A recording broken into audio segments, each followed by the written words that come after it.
Hello there and welcome back to the Agostinho's English Show, episode number 862.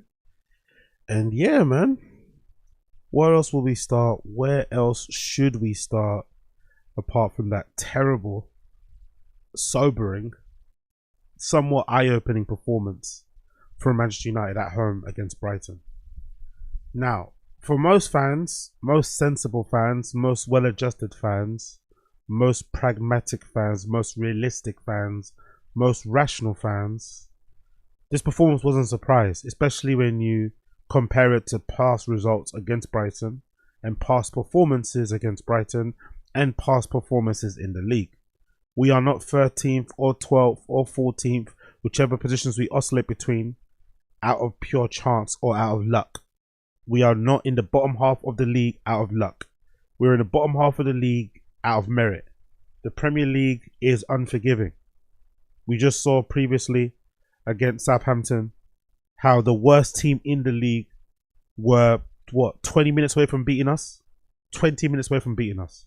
The worst team in the league had one of our star centre-backs in Leomie, a player that was, scouted, heavily touted, heavily linked to going to Real Madrid before he decided to come to United. And he only came to United because we're going to offer him more game time, which is a smart decision considering how young he is in his career. Probably going to Real Madrid straight away probably would have been a smart move. But we have one of our star centre-backs, a player that we think is going to be one of them ones for the future. We had him looking like an average scrub against Southampton because this league is unforgiving. Even though Southampton are the worst side in the league and they'll likely get relegated, they pushed us right to the end. They had us on the ropes. They nearly knocked us out. But for our quality, for our ability, for maybe our experience, we're able to turn the game around and win last minute with a flipping Ahmad hat-trick. Great. Amazing.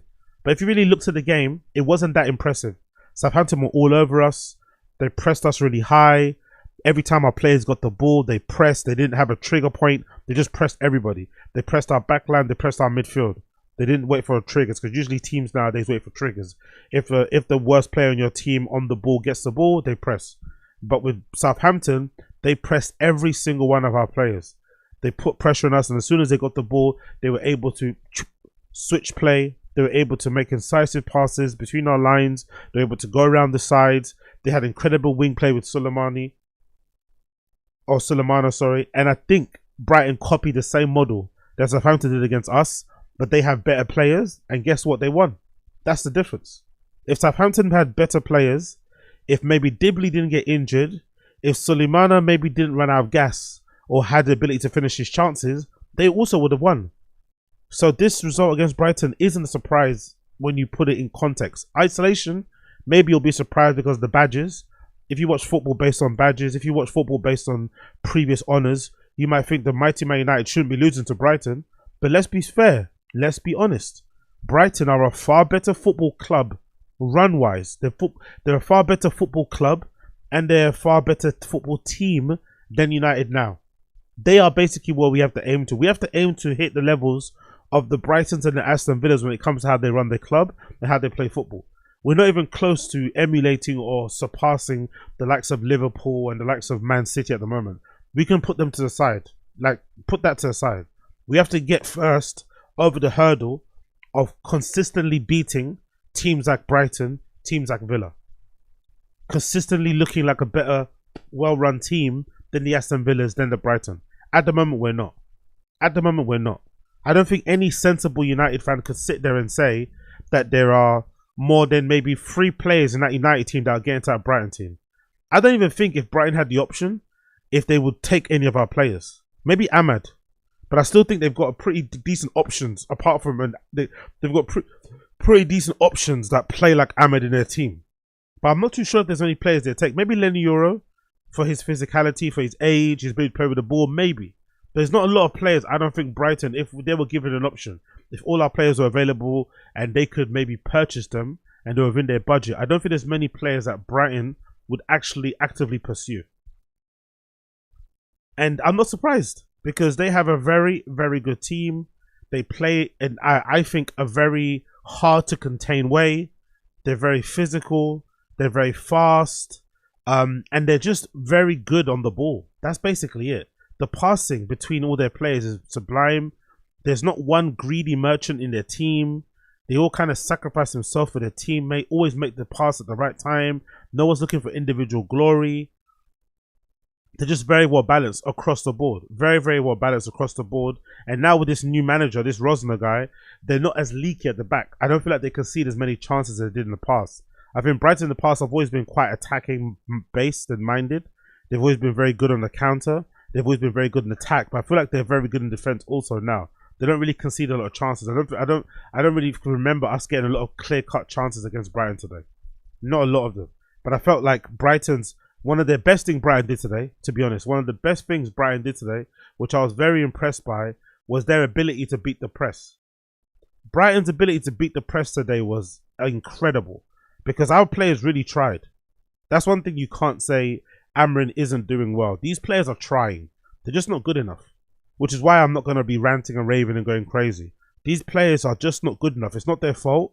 They're just not good enough. It's not their fault they got signed for hundreds of millions of pounds. It's not their fault that they've got crazy long contracts. It's not their fault that they're paid extremely high wages for being incredibly mediocre. It's not their fault. But they are trying. They are being professionals. They are putting as much effort in as possible, but they're just not good enough. And every time they try to press Brighton, especially when Brighton had the ball at the back, when their goalkeeper got the ball, when their right backs and left backs got the ball, when their centre backs got the ball, our players thought we could get something. We got one thing, the chance from Zerki, but for the most part, they were able to beat our press and then bop the ball over the top, switch to play, and immediately take out 3 or 4 players and already be in our final third, which is something that I've noticed we've always struggled to do. These players, because it's such a janky collection of players from different managers, different styles of play, and they don't really match what Amorim wants to do. I found that whenever we're trying to attack or progress the ball up the pitch, it just looks janky, looks a bit disjointed. It takes longer. It doesn't look intuitive. Whereas when Brighton were doing it, the keeper will get the ball, passes to the right back back to the keeper back to the centre back back to the left back. Boom, a midfielder will come short, pass to him, switch to play, and then suddenly they're in our final third. It always felt natural, intuitive, instinctive. Our one always feels like they have to look up and check. Whereas Brighton are passing the ball into spaces, knowing, okay, cool, Estupiñán's going to be there. Knowing straight away, Estupiñán's going to be there.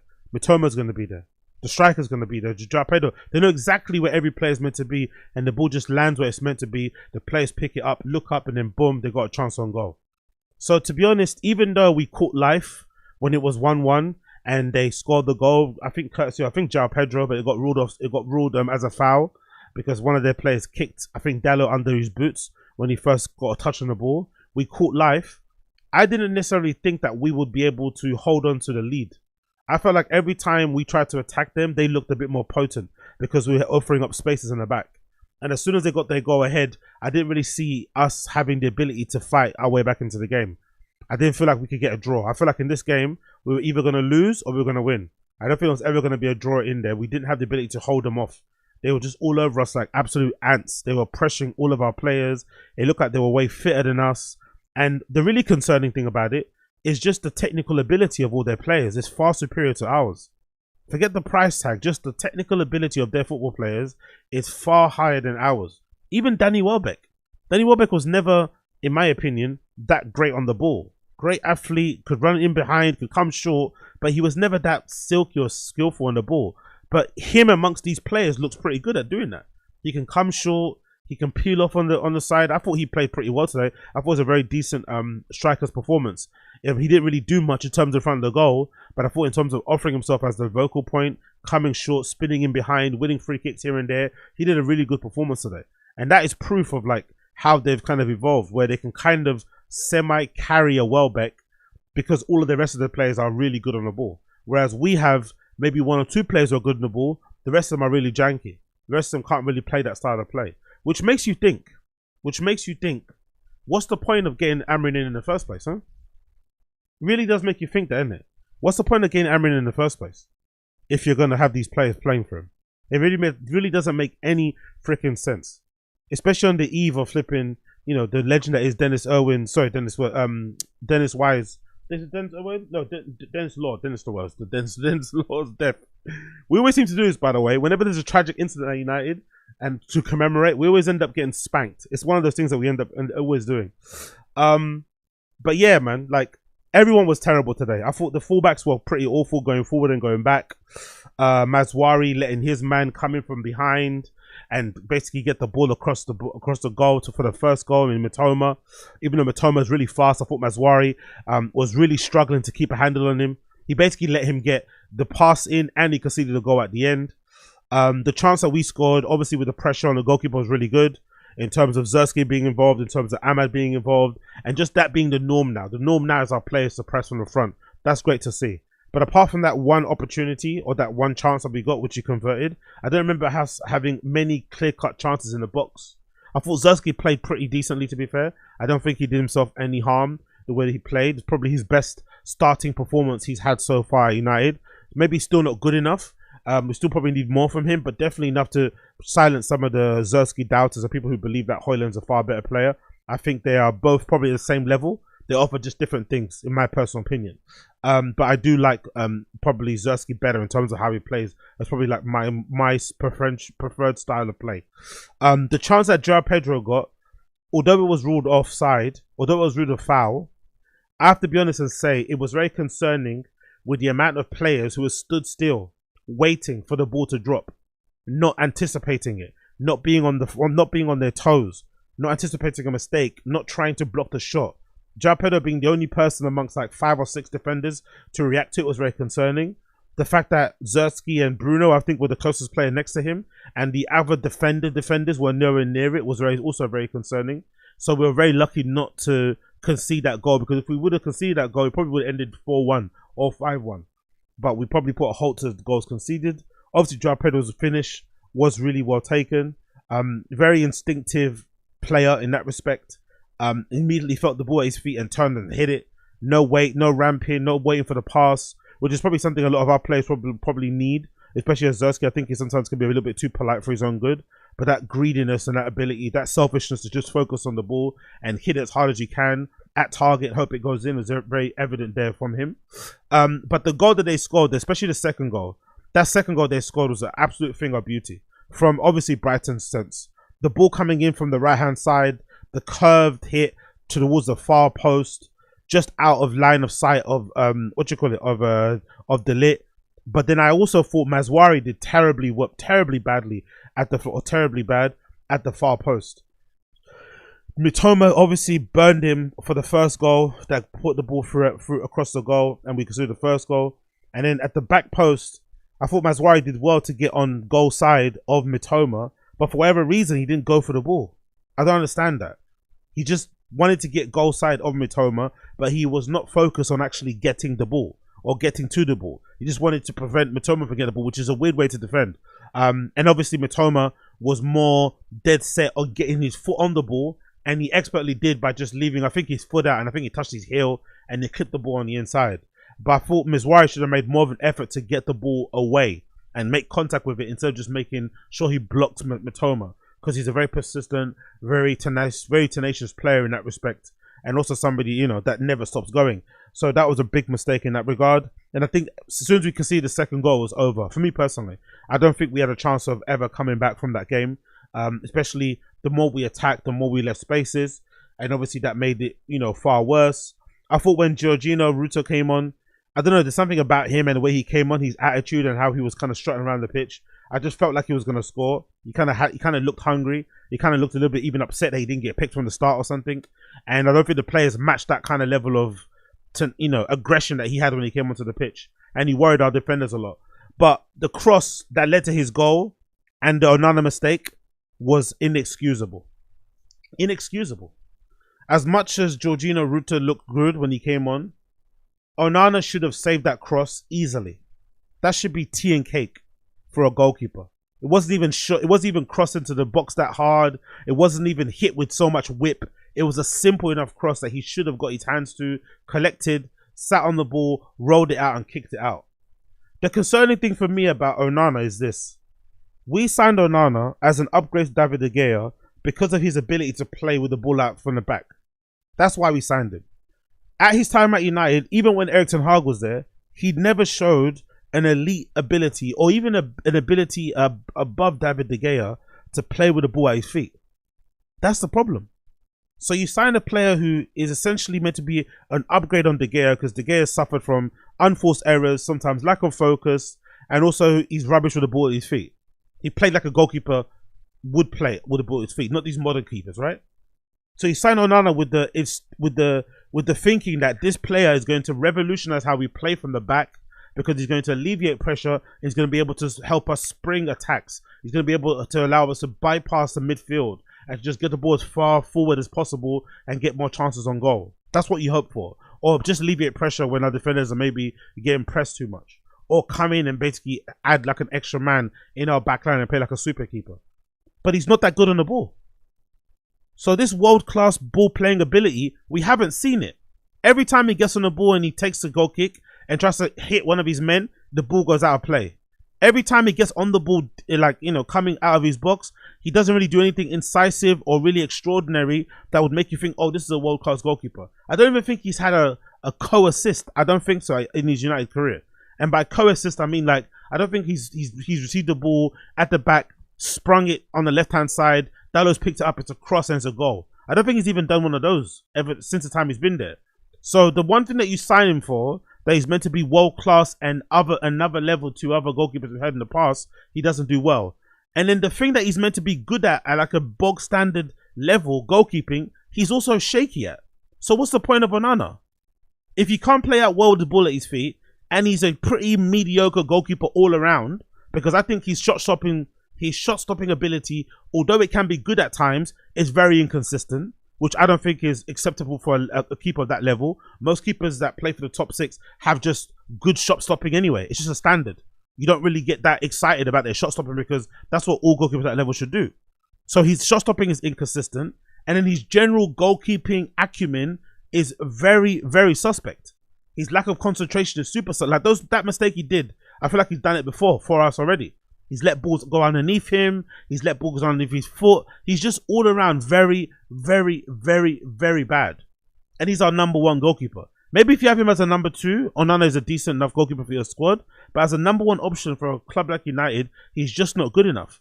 And unfortunately, he's indicative of our entire transfer window, or our entire transfer and recruitment policy in general. We've spent what? 600 million we spent under Erik ten Hag plus? And this is the team that we have to show for it. 600 million. And it could be argued, 600 million spent, you could have a strong argument in saying, if you're going to sign Amorim as a manager, you probably have to get rid of all of the players. You probably have to replace every single one with the style of play that he wants to play. You might have to replace every single player that Erik ten Hag bought. Every single one. That's crazy. That is poor mismanagement from the owners. 100%. That's mismanagement from the owners. And by owners, I mean the Glazers. Years and years of mismanagement and neglect have led us to the point where we have a manager in who's clearly good. He comes with an incredible, incredible CV. He came from a club where he rarely lost games. So now he's losing games all the time. We've aged him 10 years already, and he's been in the job less than 6 months. But it looks like if you want to have him get the best results for this club, you might have to sell every single player that you bought and replace them with players that he wants, which is going to cost an arm and a leg because we're United and we can't ever negotiate reasonable transfer fees anyway. Absolutely shocking. And it's really was on display today because I don't think Brighton have any glitzy names. They don't have any crazy glitzy names. But I would definitely say that I don't think if I was a Brighton fan, I wouldn't be happy with any swap deal.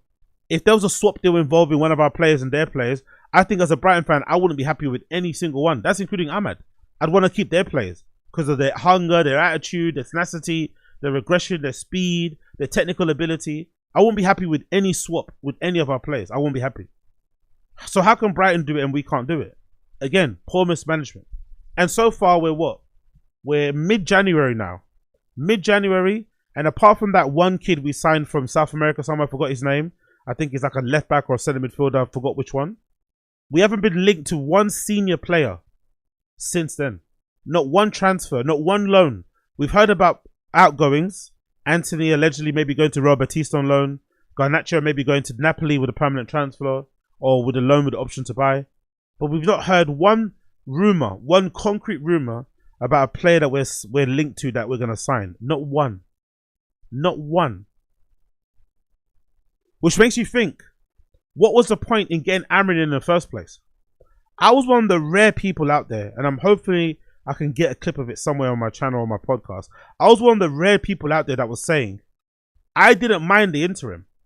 I was one of the rare people that said, there's no point in getting a manager in mid-season. We may as well just stick with Ruben until the end of the season, and then decide who we want to get in the summer, and then give them the summer to get the squad right, get the transfers in they want, and then go from there next season. I was one of the rare people saying that because I didn't understand how it would make any sense getting a manager in mid-season unless you were willing and committed to splashing the cash in a big way in January or getting rid of a bunch of people. Because I don't think we have the ability to do it either. The club shows a lot of hesitance. Like, look what recently happened with Harry Maguire. Harry Maguire played a couple of good games and he got given a contract renewal. If we really wanted to make some change, we would get rid of a player like Harry Maguire.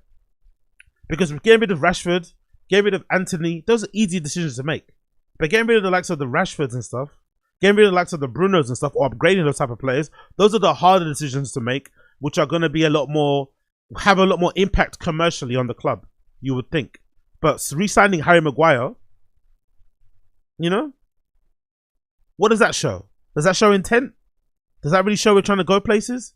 This guy wants to play 3-5-3.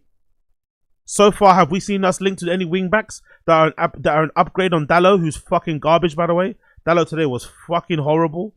I think there was like 2 or 3 times he got the ball running into space, and instead of running straight down or running on the outside, he kept trying to cut on the inside, where the defender, I think it was Minter, was coming running right behind him. And that's how he just didn't push the ball into space.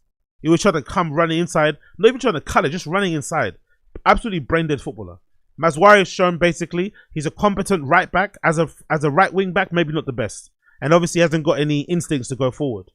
So 2 of our main positions in that system, because that's why he wants those wing backs to kind of double up, you know, on the attack, so you can kind of invert your 10s and shit.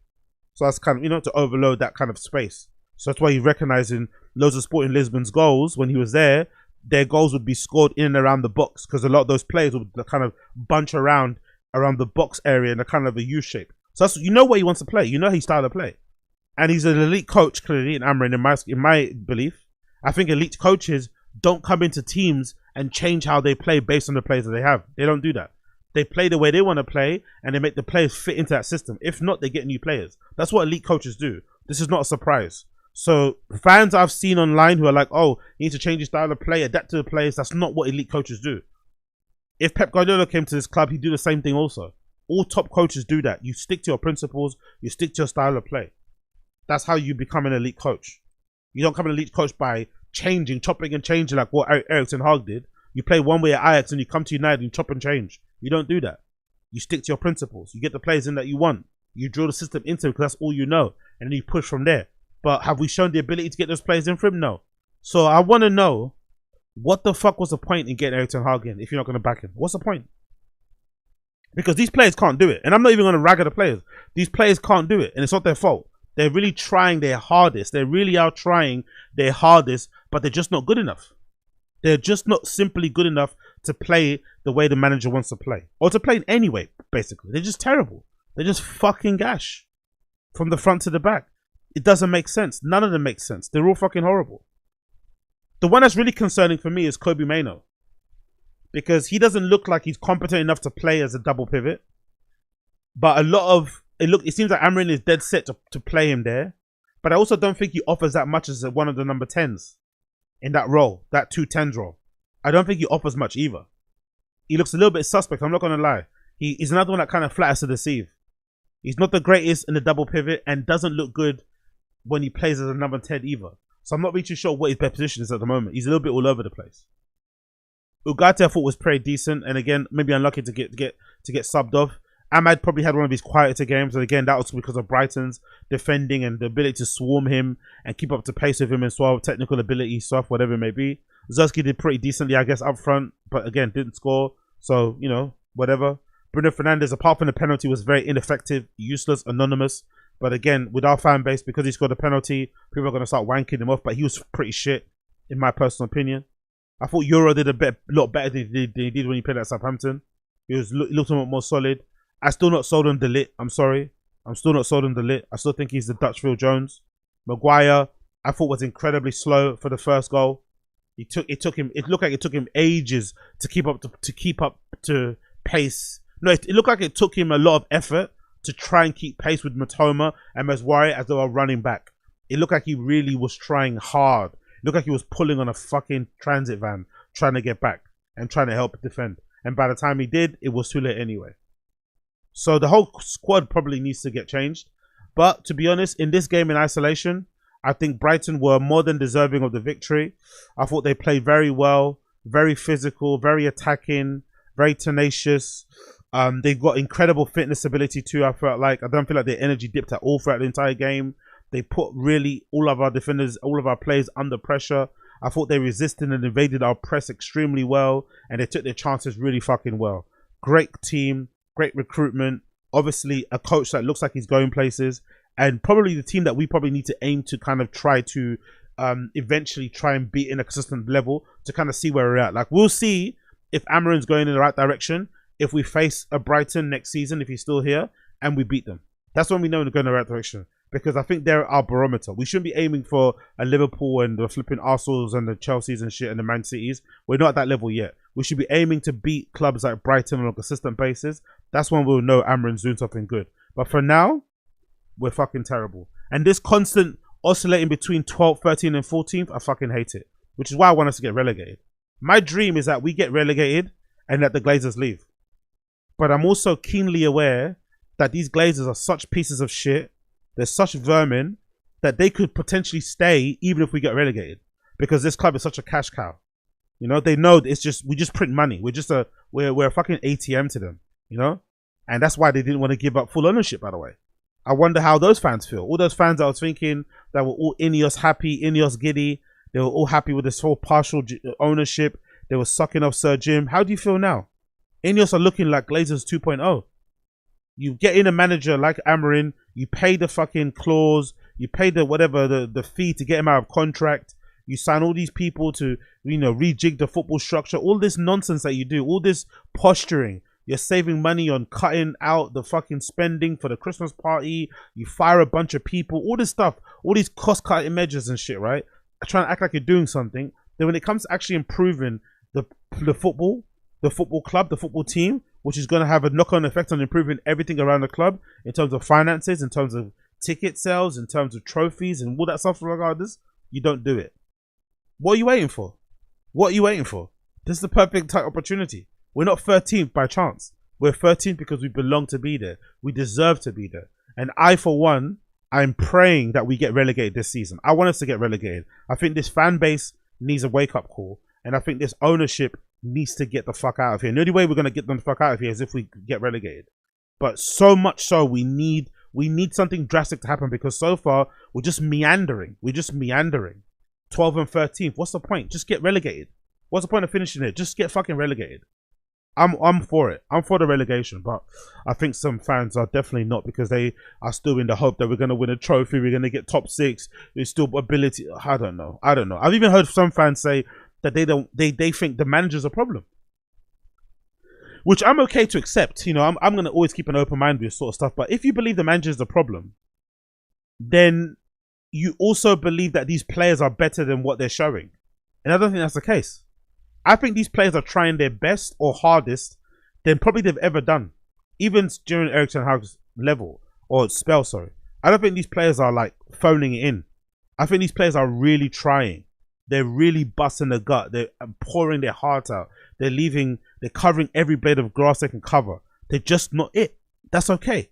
But if you think Iraola at flipping Brighton is going to come in, and also at Bournemouth is going to come in and suddenly have us playing the way Bournemouth's playing, that's not going to happen. He's playing the way he's playing with Bournemouth because Bournemouth have those players. If he comes to United, you have to try to get Dalot to play like his fullback. That's not going to happen, because Dalot's Dalot. It's like, what do you want? So these people who think the manager's a problem, do you honestly think the players aren't? You honestly think that these players are better than what they are? You honestly think this team is better than what position has been in? I don't think so. But again, what do I know? What do I know? But we do have some interesting news, interesting update here, courtesy of Centre Devils regarding some comments that Amorim made, which I am absolutely ecstatic about. I am absolutely excited about these comments because for me, as a somewhat doom and gloom United fan, I've been saying this for the longest time, and I'm glad to hear Amorim say the same thing. Ruben Amorim after the game: "We are maybe the worst team in the history of Manchester United. I know you want headlines. I repeat, we are maybe the worst team in Manchester United history, and I know you want headlines." A truer word, a truer statement has never been uttered by a manager at United since Ralph Rangnick's infamous open heart surgery press conference. This is pure and utter facts.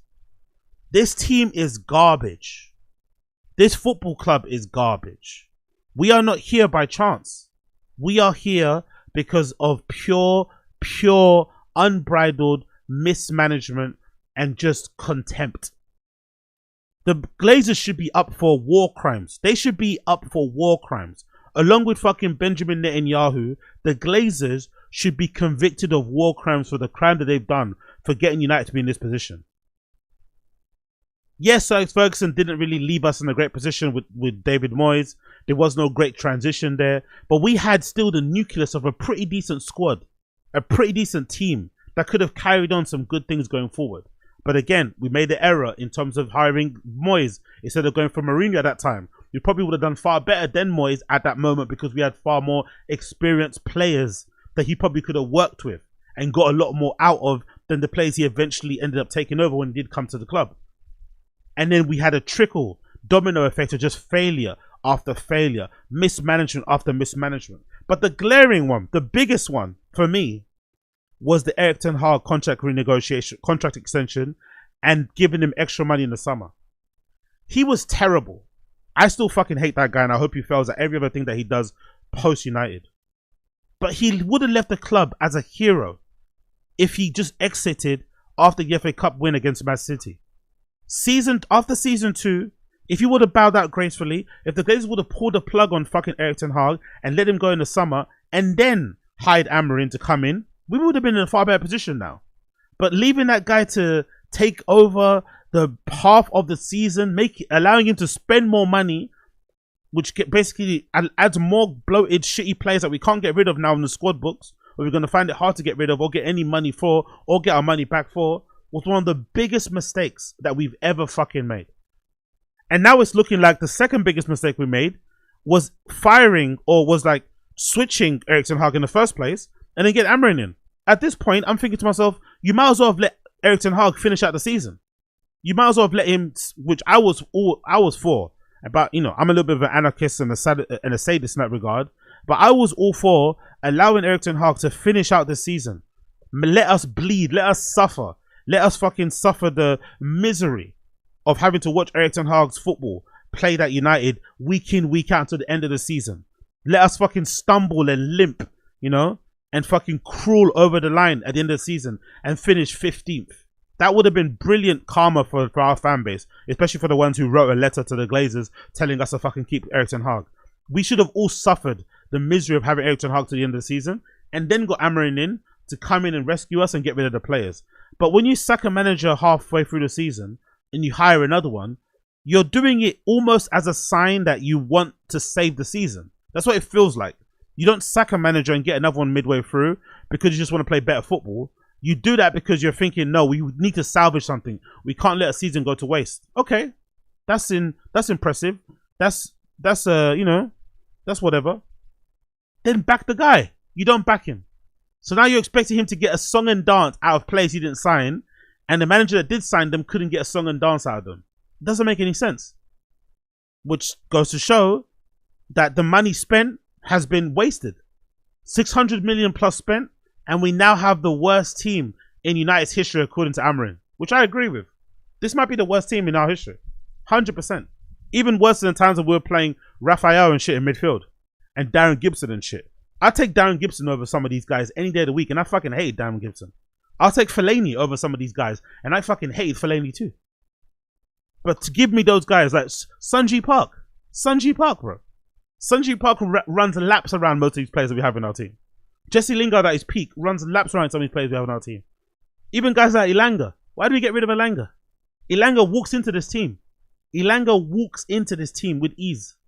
600 million spent, and we have the worst team in United history according to Amorim, which is sounding a lot like what Ralph Rangnick said. So I'm wondering, would the club have something to say about it? Because you know what the club don't like to do? The club don't like to accept personal responsibility. They hate accountability. The Glazers hate accountability. They hate accepting responsibility. They'll throw a manager under the bus. They'll throw players under the bus, but they'll never accept that it's their poor management, it's their inability to run a football club that has led us in this position. They will refuse. They would rather die than accept any responsibility. So I'm curious to see if Erik ten Hag will get punished for these. If Amorim will get punished for these comments, even though they're true and even though he's absolutely right and he's spitting. I wonder if the club are gonna punish him for these comments because he came out all guns blazing. Yeah, we are being the worst team maybe in the history of United. We have to acknowledge that. It's already been acknowledged. Most sensible fans know this. It's the delusional fans that thought these players could get us competing for the league title, could get us finishing top 4 or top 6 consistently, could win a European trophy. Most sensible United fans know this team is terrible. We are fucking garbage. Which is why I was for the thinking, there's no point of us finishing top 6, top 4 if we're not going to even win the European Cups anyway. Have this manager have no time in the Europe, have no time in the Cups, focus specifically on the league, have the time in the week to train and go from there. We don't deserve to be in any cup competitions. We're terrible. We're fucking garbage. Simple as that. It continues here. What more comments here I've got from Amorim? I don't care about the Bruno comments because he played shit. I don't care what he has to say about anything. He's just a posturing fucking do-gooder cunt. Amorim says, the opponents are better than us in many details. I'm glad he said that. We cannot be consistent. I'm not helping my players at the moment. It's a hard moment and we are in a difficult situation. The bad record losing games at home and the PL, we are really underperforming. Everyone's underperforming, probably including him. Everyone's underperforming. But the underperformance was always going to be on the cards because these players were underperforming under Erik ten Hag. And Erik ten Hag signed these players. A lot of these players owe their Premier League, their United careers to Erik ten Hag. A lot of these players have become wealthy due to Erik ten Hag signing them. And they couldn't even do right by Erik ten Hag. What makes you think they're going to do right by this guy? Some new guy coming in who's demanding that they track back, who's demanding that they press. It's not going to happen. He should have got his own players in. He should have been given time to get those players out. That's not going to happen either. Because for me, the Harry Maguire situation is an indication that we're not going to sign anyone anytime soon. To be honest, that shows that we're not going to sign anyone anytime soon, or that we're not going to let go of the players that need to be let go of. It's very, very, very concerning. But I'm happy to hear that the manager is being somewhat realistic in saying, or is trying to imbue some realism into the players, into the fan base, so that we know that, hey, we are not 13th by luck or by chance. No one striker is going to save us. If we get Haaland in, if we get fucking, I don't know, Thuram, I don't know, whoever striker you want to, whoever glitzy new name is out there, we are not suddenly going to start playing champagne football. We are garbage. We need to get rid of a lot of players to get back to where we want to be. And that's going to take a lot of time.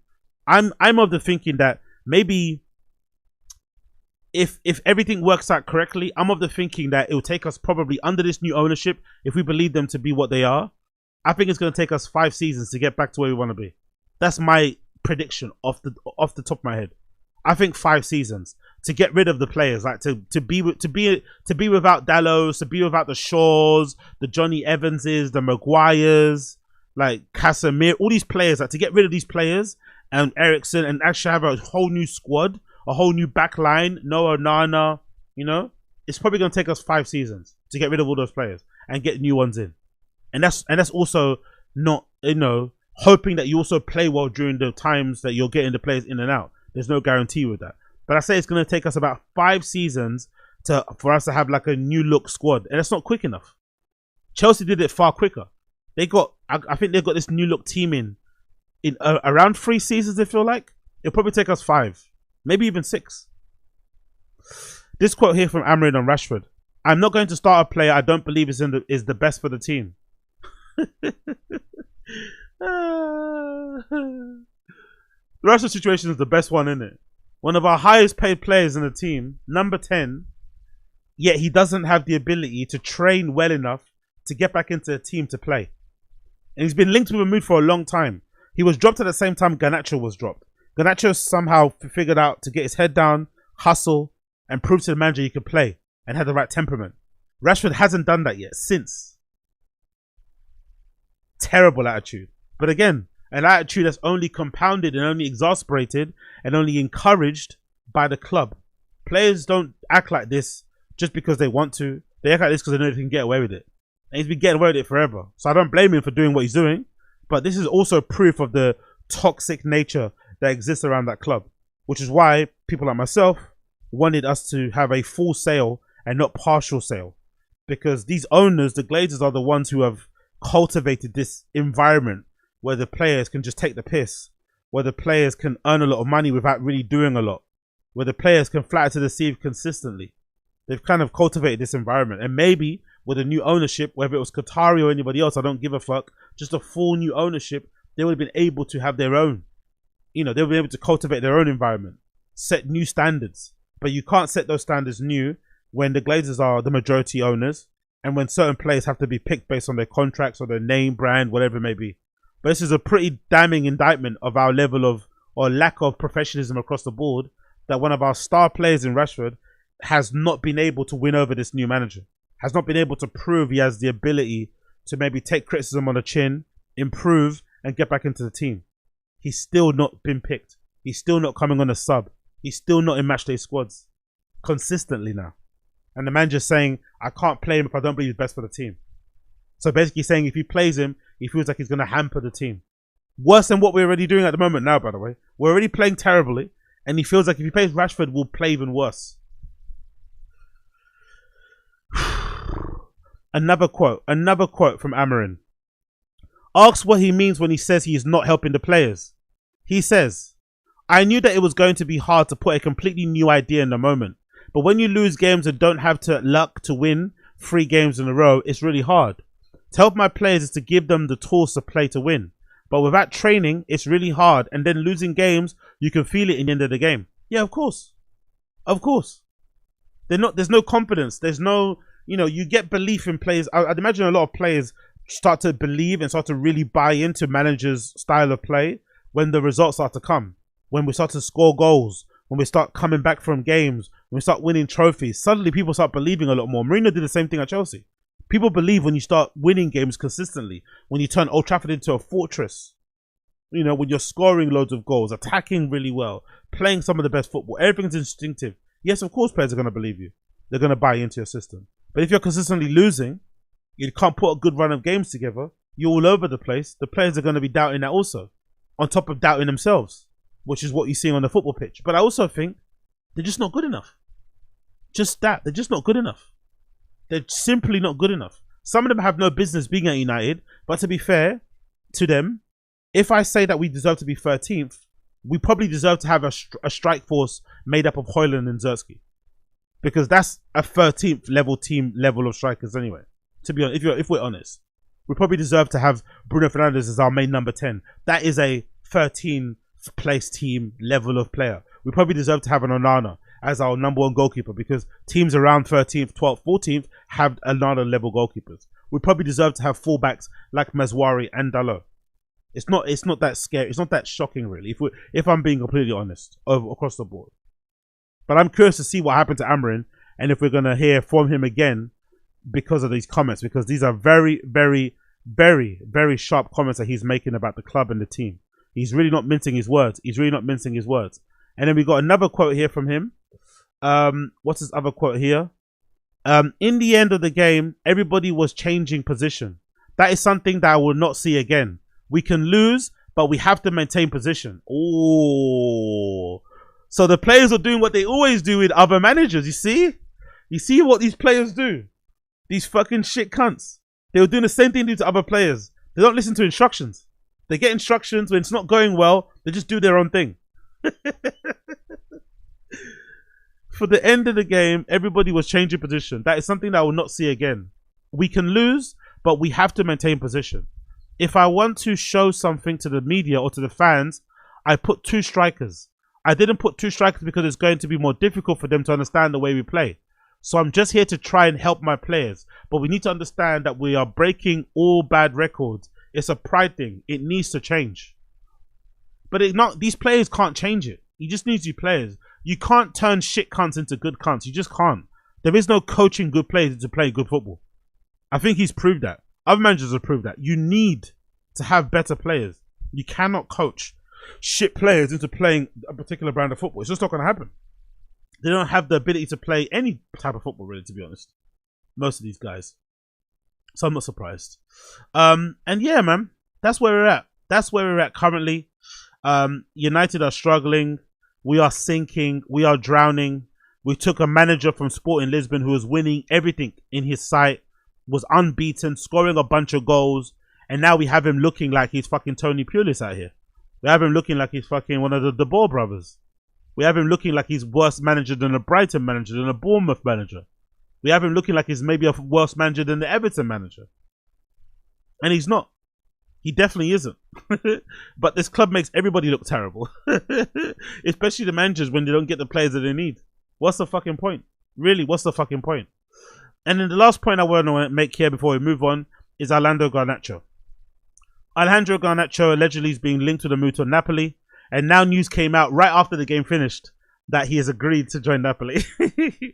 Which I don't blame him, to be fair. I'm not really the biggest fan of Garnacho. I think he's a bit of a flat track bully.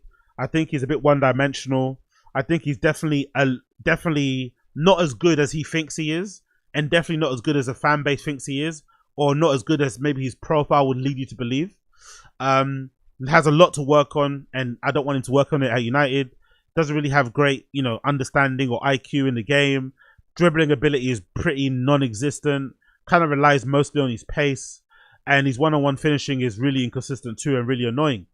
But considering how well Scott McTominay is playing in Serie A, and he was terrible at United and very average, and I couldn't wait to get rid of him.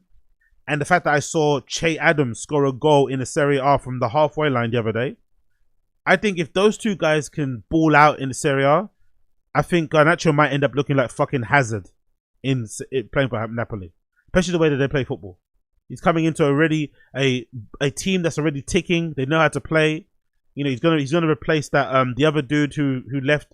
I think the Georgian kid, I forgot his name, who's also playing that. He's gone to PSG, so he's got a ready-made role in a team that's already ticking over. I think he'll do very well in Serie A. I'm not gonna lie. I think he'll do very, very well. I think his pace and his aggression will definitely be a welcome addition to Napoli in Serie A. So I don't mind it if he goes. So Sarah, let go of him if he wants to go. Let go of him if he wants to go. Okay, let's move on from United. Let's move on from football talk because it's fucking depressing me and I just don't give a fuck anymore. Let's talk about some other shit. So, big up Leomie Anderson. Big up Leomie Anderson. You know how much of a big fan I am of her. Probably one of the first big time, I think, black supermodels to come out of fashion for a while, especially post Naomi Campbell, especially here in England, especially someone from Ends as well. So it's really cool to see her fucking, how she's kind of risen up the ranks. If I'm not mistaken, I think I might have known or heard of Leomie Anderson, or maybe the world did. I think she was on a TV show. I don't know which one though, but if I get in my head, I think I kind of have from afar seen her grow up in real time. I think it's from TV. I think it was some sort of TV competition she was part of. I don't know which one it is. Maybe it was a modeling show or something. But since then, she's become like a legit model. She does a bunch of stuff on the runway. I think she's got her own brand as well. And she's fucking bossing it and killing it. So big up Leomie Anderson. But she's been running into a spot of bother recently because of these comments that she made on social media that says as follows. She posted this on Twitter. I want people to stop idolizing celebrity relationships this year because there's one house of cards that when it falls this year will have the community shook. I can see it happening already and I saw that shit with my own eyes and was disgusted. I repeat, I want people to stop idolizing celebrity relationships this year because there's one house of cards that when it falls this year will have the community shook. I can see it happening already and I saw that shit with my own eyes and was disgusted. So she posted this on her timeline. I didn't really think much of it, to be fair. But then on social media and places like the Shade Borough, people were really upset that she posted it because people were saying that most likely she's talking about what's her name? She's talking about Dami in India, and people are basically saying that if you're not going to say names, but then you're going to put stuff like that out there, and you're going to make people gossip and have conjecture and rumors about what's going on in their relationship, it's kind of bad mind. But I'm here to defend her because I think she didn't put a name on it. She just said something else on her mind, which you're allowed to do on social media. And personally, I feel like either way, people are going to be watching and they're going to be glued to see what the developments are between Dami and India anyway. So even if this turns out to be not about them, people are going to still want to see what's going on, because I feel like their entire relationship, it kind of feels like it's a mixture of them taking really cool pictures together, wearing amazing outfits and looking incredibly attractive. And it's also a mixture of them doing a ha ha he he look guys we're still together thing. I feel like that's been their entire relationship on social media. People thinking they're broken up, them proving they're not by licking each other's tongues, and them being dressed really well.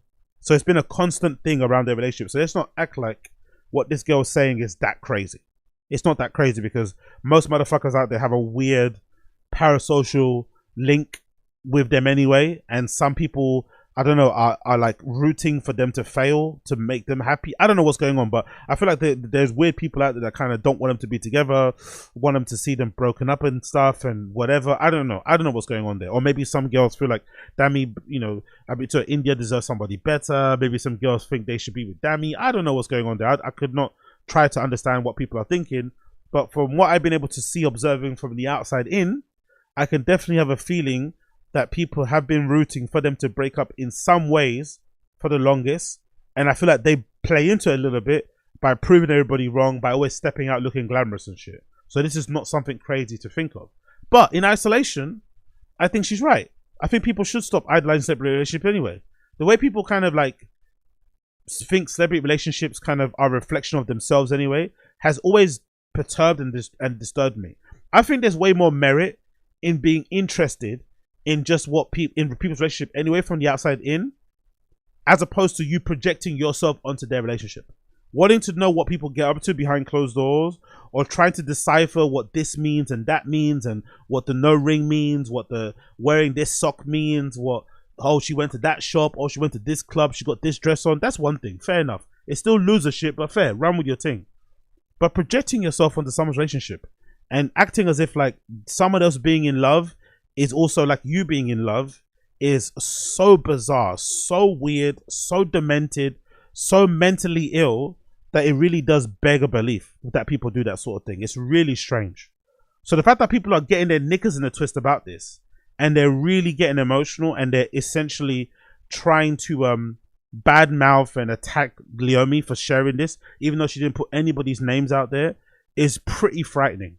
I'm not gonna lie. It is pretty fucking frightening that people are getting that offended. Like, oh my god, you're gonna be splitting up my people, my favorite cups. Like, bro, who gives a fuck? If they stay together, you're gonna be locked in. If they split up, you're gonna be locked in. It doesn't matter either way. It doesn't affect you either way. It's all part of the entertainment. If she's adding to it by adding a little fire, into it, by lighting off another matchstick, by lighting off another firework, by putting a little notch on the fucking timeline of it, by adding another page in the story, let her fucking run. It's really not that deep.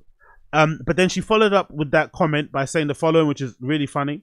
She followed up that tweet with this, saying, people are asking if it's people who I'm friends with or worked closely with. LMAO, are you lot alright? Why the hell would I tweet about my friend's relationship in such a manner? I love you, I love you, Leomie, but the question is, why would you post about anybody's relationship in this manner? That's the real question. Why would you post about anybody's relationship in this manner? That's the real question. But in true Leomie Anderson defense squad, I'ma say, yes, it is pretty dumb for people to suggest or people to think that you're talking about your own friends. That would be pretty bad mind. Even though people do this anyway behind closed doors, in secret, away from social media. People do talk badly about each other's relationships to their friends anyway, or behind their backs, or try to guess or bet how long a thing is going to last. People do it all the time. People love that sort of shit, especially women, I'd imagine. I know dudes do it, so if dudes do it, for sure women do it too. So this is not surprising to me. But a little kickback I'd say to Leomie would be this. The comments that she left on the Shade Borough, I'm not too sure that I can defend that. I'm not sure I can defend that, to be honest. So the Shea Butter posted the tweets that I talked about there, and then she posted the following in the comments in reply.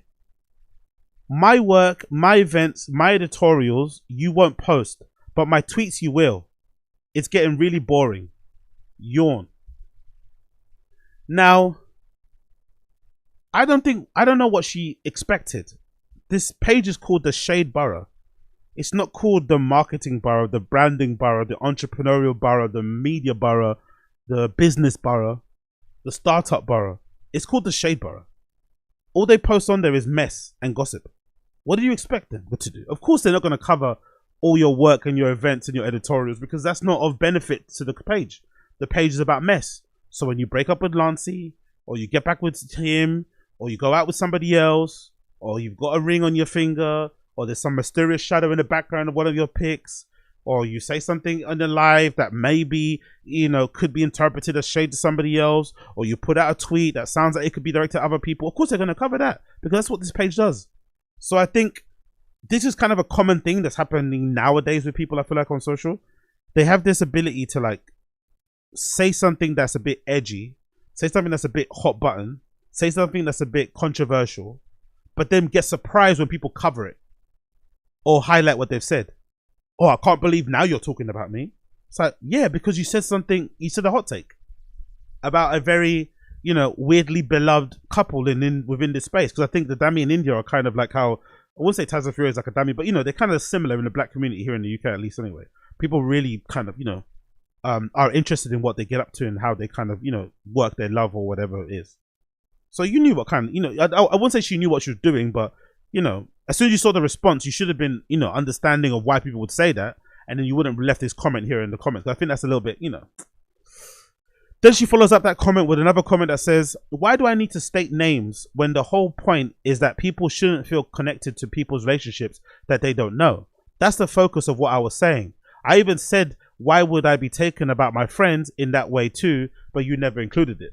Again, she's being purposely misleading here. No, you didn't actually say that though, did you, Leomie? I love you, but you didn't actually say that. You didn't actually say that.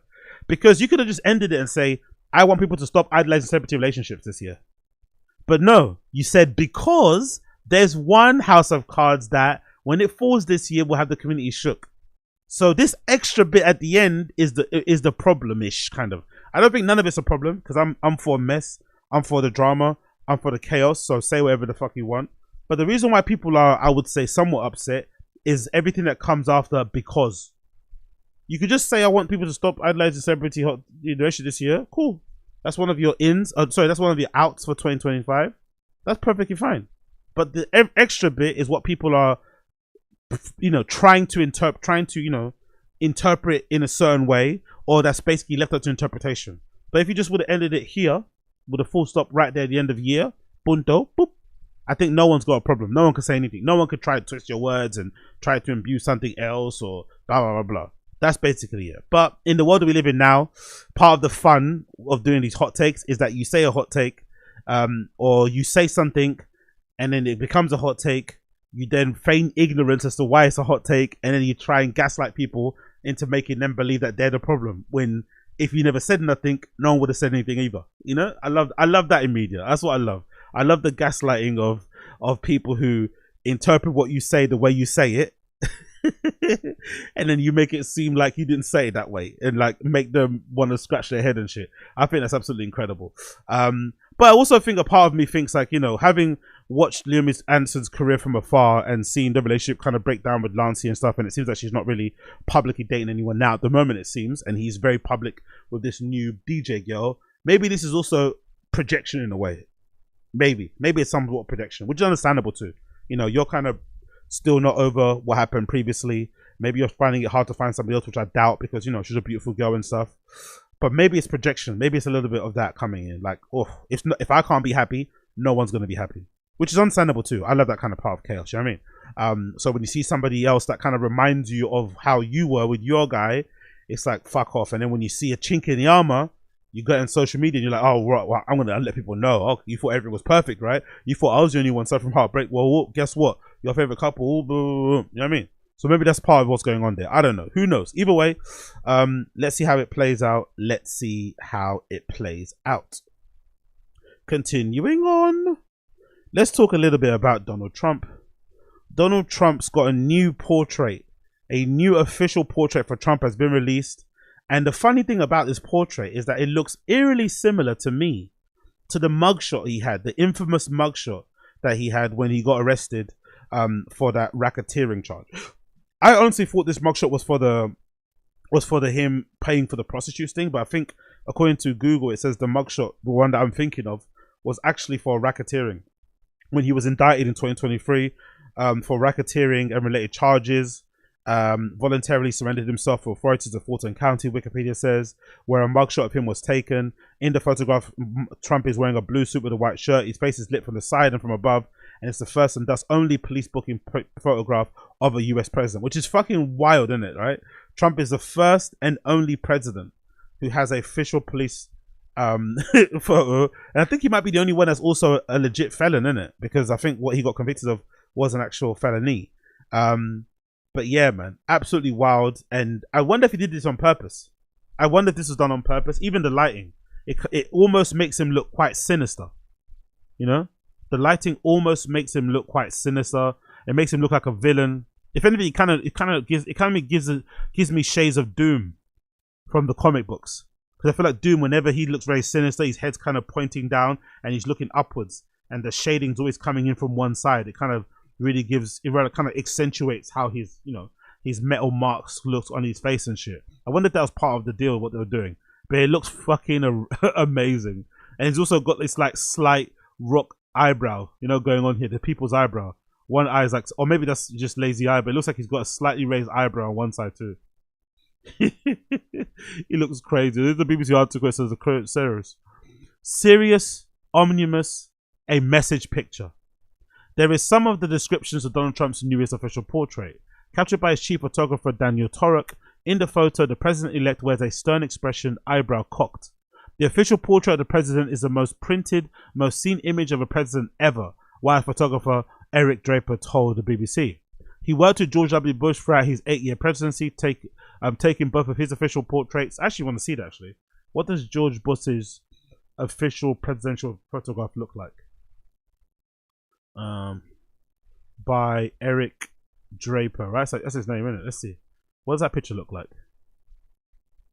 What does that picture look like? Oh, okay, look what they got with George Bush. That's a really nice one, actually. He's just there smiling in front of the flag. That's an actual really nice one, actually. I'm not gonna lie. That's a really nice picture. Why doesn't Trump have one of these? Why does his one look like he's preparing for war? Why does Trump have a war one and maybe it's the time of the year that we're in? Why does Trump one look so menacing, but George Bush's one was so hopeful and happy? Let's actually see Obama's one. Obama official portrait. Another one, hopeful and happy. Why does Trump one look so menacing and so mean and so dark? He's on so mean and dark and menacing. It's pretty wild, isn't it? Look at him. Even this one where he's got his arms crossed and he's standing. It means business, He just quickly popped up in front of the desk, took a picture, kept it moving. But for some reason, Trump's one, it just looks like he's ready to ship out all the illegals, isn't it? He's ready to get all the illegal aliens out. All you Spanish-speaking motherfuckers, your time is near. If you speak Spanish in this country, you're out. Like he looks like that. Let's continue. There's some recent the official portrait is the most printed. Mr. Draper's first impression of Trump image was that it was heavily manipulated with both studio lighting and retouching after the shoot. The photo appeared to use monster lighting, he added, to dramatically emulate the president-elect from below and make his eyes pop.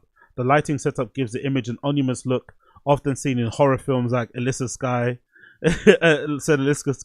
a portrait photographer in the London Institute of Photography. She compared the portrait of Trump to a boxer before a fight. The lighting suggests seriousness and intent, according to Paul, whatever his name is, a senior documentary at Swansea College of Art. The image is striking, he added, because the light source in most photos comes from above. Never surrender. It's hilarious. Many on social media compared the photo to Donald Trump's mugshot taken at Fulton County, which I agree with. Photographer and YouTuber Jared Poland said that he discussed the portrait with Mr. Torok and was told the mugshot did provide inspiration. The mugshot photo was one of the most searched images maybe ever. The mugshot was taken in 2023 and became the US presidential Donald left. So this is from his first. So look at the hope. Look at the difference in hope between Donald Trump's first ever portrait taken when he actually took office for the first time and the second term, or the second term, you know? Maybe it's a sign of the times, I don't know, but that's really interesting. And it's also interesting how he's always got a blue tie. I wonder if that's on purpose. Even though he's a Republican, I wonder if it's on purpose that he's got a blue tie. Is that like to be neutral? Is that like what they do? To be like neutral? Okay, cool, I'm quote unquote bringing the country together. Because he doesn't really often wear a red tie, does he? Although, is there a red tie there? No, he's wearing a red tie in the mugshot, I think. Is it? Am I mistaken? I think he's actually, yeah, he is. He's wearing a red tie in the mugshot.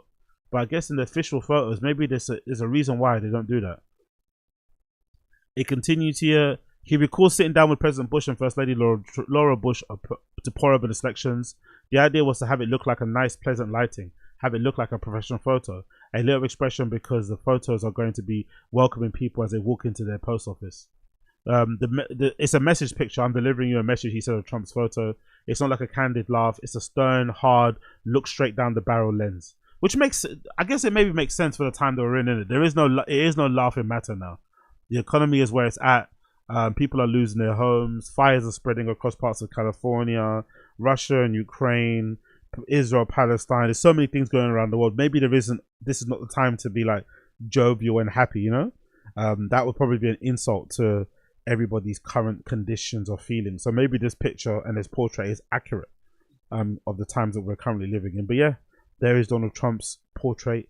I'm interested to see how the inauguration goes.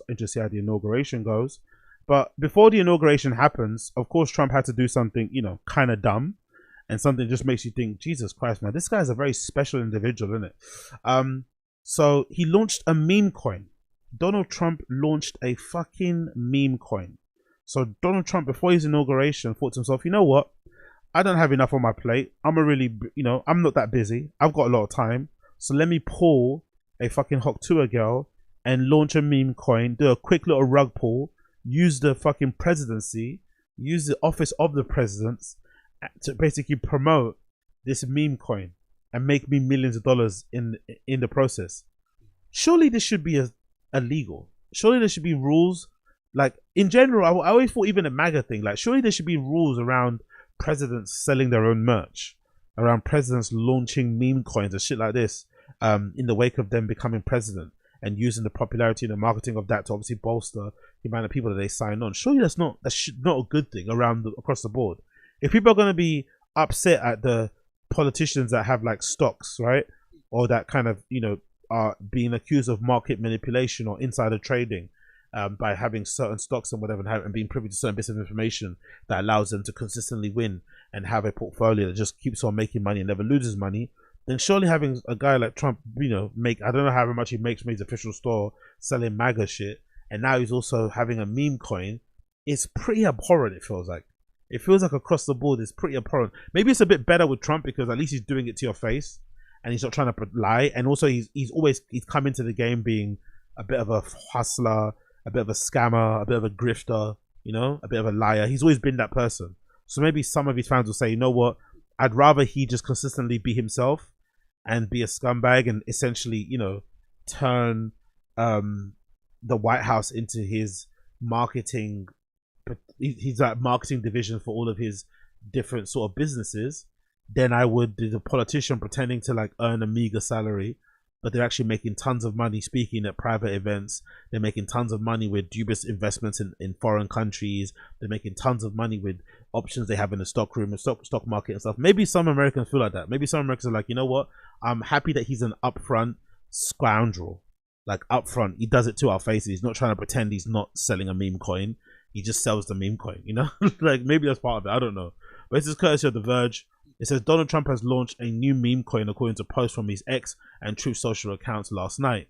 The posts, which have come some days before Trump's inauguration, were initially met with suspicion by many of his accounts that he's been hacked. Yeah, people thought he got hacked, but it's not. It's real. Skeptics highlighted by Decrypted last night pointed to several red flags, such as the millions of dollars seeding the project coming from Binance and Gate, which only serve overseas customers. The coin's website credits and the projects of the same group behind Trump's NFTs, noted by Cointelegraph, which reports of sources close to Trump's family confirmed the announcement's legitimacy. Both posts remain up as of this morning. The post is as follows. My new official Trump meme coin is here. It's time to celebrate everything we stand for. Winning. Join my new special Trump community. Get your Trump coin now. Go to gettrumpmemes.com. Have fun. And the coin is it's got a picture of him saying fight, fight, fight, fight, fight. With that horrendous signature, by the way. This might be one of the most horrid signatures of all time. Donald Trump's signature. It looks like one of those lie detector things. Right? That's what it looks like. It's such a horrible fucking signature. It's so obtuse. It's so grandiose. It's so extra. But it's kind of like him. But this is pretty scummy, man. On the eve of you being, you know, announced officially as a president of the United States, you're here promoting a meme coin. This is legitimately one of the most shitty things I've seen someone ever do. And obviously it's going to be a rug pull on the end of it. The people that are going to be making the most out of this are the ones who already own stocks of it. Because I think when I watched this video by CoffeeZilla on his channel Voidzilla, I think he said only 90% of the coins for this are being held by insiders and shit. Only 10% of it is actually available to the public. Maybe even less than that. So the majority of the coins are being held by people that held it. So they're the ones going to make the most money. And those of you who bought it by later on, especially nowadays, you're probably going to make less money and lose the money completely instantly, most likely. It's pretty crazy. The idea that Trump would debut a meme coin is not a big surprise, given his multiple NFT collections and his introduction of a crypto platform last year. He has made cryptocurrency a big part of his new agenda and has assembled a crypto and AI focused tech policy team led by crypto czar David Sachs. Trump also plans to issue an executive order naming a crypto a national imperative or priority after he's inaugurated next week, Bloomberg reported ahead of the weekend. Yeah, he's always been associated with crypto, I get that, but launching a meme coin, knowing what meme coins have been closely aligned with, associated with scams in the wake of you being inaugurated, is pretty scummy. Essentially using the White House to promote your meme coin, even your NFTs, is incredibly scummy. But again, we shouldn't be too surprised because it's Trump at the end of the day, innit? We really shouldn't be too surprised. But yeah, big up Don Dotto as well. Don't feel bad for us Yanks. This is what the country wanted. I think it's less about what the country wanted. I think looking from the outside in, it seems like just the sensible option. Kamala was going to be a fucking nightmare as well. Let's not lie about that. Kamala Harris was likely going to be a pretty diabolical president herself. She's pretty useless anyway. So I guess some Americans just felt like he's the best of a bad bunch, basically, which I can definitely have sympathy for. It's just a shame that, you know, he seems to be so against uniting the country, which is something that he also kind of refuses to do. The California fires happen and he immediately gets in front of the camera and starts blaming Gavin Newsom, even if it is his fault. I don't know, let's get behind them and stuff. Let's encourage them. Let's maybe, you know, help them out as much as possible. Let's try to quote unquote unite the country. Nah, let's not do that. Let's poke fun and keep going at somebody that's a political rival. It just never seems to stop with this guy, man. It's always personal. It's always business, it seems like. And it's never about the betterment of the country, really. I guess in the end, maybe that's part of the reason why people voted for him also. Because it's business and because it's personal, you know he's going to eventually help the country by default, right? If he serves his own self-interest, the people will also benefit because he's all about him. So maybe that's part of it as well.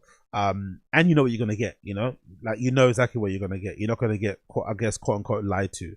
I guess that might potentially help some people. But I guess we'll have to see how it goes. But Trump's meme coin, in my opinion, is pretty fucking scummy. One thing that isn't scummy is this headline courtesy of Billboard regarding the Weeknd. Not Billboard, I mean Billboard. The Weeknd donates $1 million to LA wildfire. Big up the Weeknd. A lot of people have had a lot of things to say about the LA wildfires, especially comedians that I like to listen to. And most of what they've had to say, in my opinion, has been complete garbage. But I've also been very intrigued by the comedians who've had a lot to say, a lot of complaints, the people being such as, you know, the Brendan Schaubs of the world. But I haven't really heard much about them donating money to help people. I haven't really heard a lot about them, maybe donating money to help you. I haven't really heard a lot about them giving time to certain shelters to help people. I haven't heard of any of these guys do anything outside of just complaining, outside of just whining. None of them have done anything. So at least the Weeknd, which I'm going to get the headline up here if I can flip and find it, at least the Weeknd is donating money and is actually putting his money where his mouth is, instead of just complaining on the interwebs. Because from what I've been able to see, having listened to or having watched stuff like, what's it called, How Long Gone, which I'm a big fan of, on that podcast I think two of the hosts live in LA, and they're just contributing time. Allegedly there's people setting up certain tents or certain areas for relief to help people with clothes, help people with money and shit, help people with, quote unquote soup kitchen. So people are just donating their time. If they don't have money to donate because they themselves are struggling and they've been okay and their houses haven't been affected and they've got some time, they're just donating their actual time to help people get themselves on their feet, help people clear away some of the rubble, whatever it may be it is that's going on there. And I haven't heard from one of these comedians who's complaining, who's ranting and raving about Newsom doing badly, who's bemoaning the fire chief and saying that it's all this wokeism and DEI, that's a problem, blah blah blah blah blah. I've not heard of one of them put any money towards any relief or anything. It's just been complaints, it's been finger pointing, it's been armchair quarterbacking and nothing else. So at least big up the Weeknd for putting his money where his mouth is. So this is courtesy of Deadline. I couldn't get the Variety article up because it's behind a paywall. It says as follows: The Weeknd is the latest celeb to pledge their support to wildfire relief efforts in Southern California.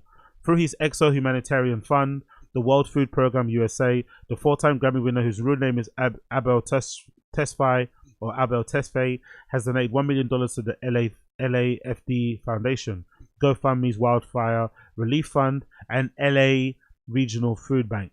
He announced the donations after postponing the release of his 6th studio album, Hurry Up Tomorrow, to 31st of January. At Pasadena Rose Bowl, out of respect and concern for the people of Los Angeles County. Much of the city was impacted by the Eaton fire, which is a really good gesture by him, by the way, because I'd imagine it's a pretty easy thing to do because a lot of the Weeknd's music is very jovial and party and happy, clappy shit. So to have one of those sort of album releases for a very high anticipated album, I can't wait to hear it, in the wake of what's going on, would have been a little bit in poor taste. So he probably did the right thing cancelling or postponing that concert and delaying the release of his album. But it's also a very, very nice gesture. Even though it was self-serving and made him look a certain way, it was still a really nice gesture to do.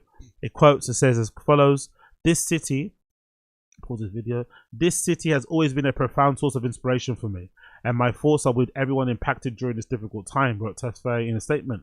My focus remains on supporting the recovery of these communities and aiding its incredible people as they rebuild. His donation comes after Beyonce previously pledged $2.5 million to wildlife relief, with Taylor Swift, Paris Hilton, Jennifer Garner, Sharon Stone and Halle Berry, and also more making donations. Meanwhile, stars like Hilton, Milo Ventimiglia, Adam Brody, Leighton Mister and Billy Crystal have all lost their homes, which broke out in Pacific. As of Wednesday, at least 25 people have died. Meanwhile, more than 105,000 people received mandatory evacuation orders, which have been begun lifting. President Joe Biden, who extended his Los Angeles trip last week to visit the responders and those affected, declared the first major disaster a direct federal government to cover 100% cost for disaster assistance. So big up the Weeknd, really nice gesture from him. He didn't have to do that, but I love that he did, especially considering how beneficial LA has been to his journey and his career and stuff. To see him give back to people who have been affected is absolutely amazing. And $1 million, despite him being super rich, is still $1 million. So big up for him for putting his money where his mouth is and proving that, you can complain and shit, but if you're not helping, then probably shut the fuck up. So big up, big up, big up the Weeknd. We love to hear it. We love to hear it. Other news we also love to hear is this, courtesy of the BBC, regarding a temporary ceasefire between Gaza and Israel, or between Palestine and Israel, which is absolutely welcome and absolutely great to see, especially considering the amount of death that Palestinians and people in Gaza have suffered, especially within the last few months and so. The bombardments, just the misery. It is great to see that there is a ceasefire looming, and that has been, I think, agreed on last time I checked. But it is courtesy of the BBC. It says how historic Gaza deal was sealed with 10 minutes to spare. So hallelujah, free Palestine forever. But hallelujah to hear that there's some sort of ceasefire, so it's going to end temporarily the bloodshed and obviously going to free some of the hostages on either side. So let's read the article quoted to the BBC.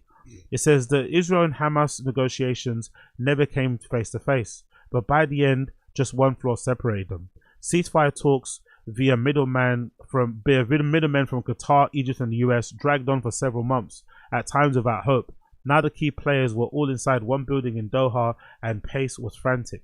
The deal was close, but things had gone wrong before. One source described the last-minute push to stop the agreement breaking down while the podium was being set up for the Qatari Prime Minister to announce it. Literally, negotiations were up until 10 minutes before the press conference, so that's how things were stitched up at the last minute. The BBC has spoken to a number of officials on all the sides of the negotiation piece together now the final fraught days. The deal did not come out of the blue. The overall framework of the agreement reached on the January 15th was broadly the same as a proposal set up by President Joe Biden during a White House address last May.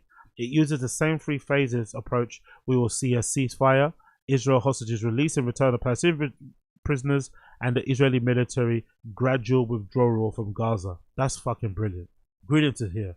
We'll see a ceasefire, Israel hostages released in return for Palestinian prisoners, and the Israel military gradual withdrawal from Gaza. On both sides, regardless of what side you lean on, if you're more on the Israeli side or Palestinian side, it's a good thing to just halt the deaths, especially in the wake of that horrible video I saw the other day. I'm assuming it definitely wasn't Palestine, of that old lady that died at the hands of some IDF soldiers. She's walking down a side street at a market somewhere. She stops to talk to one of her friends on the road.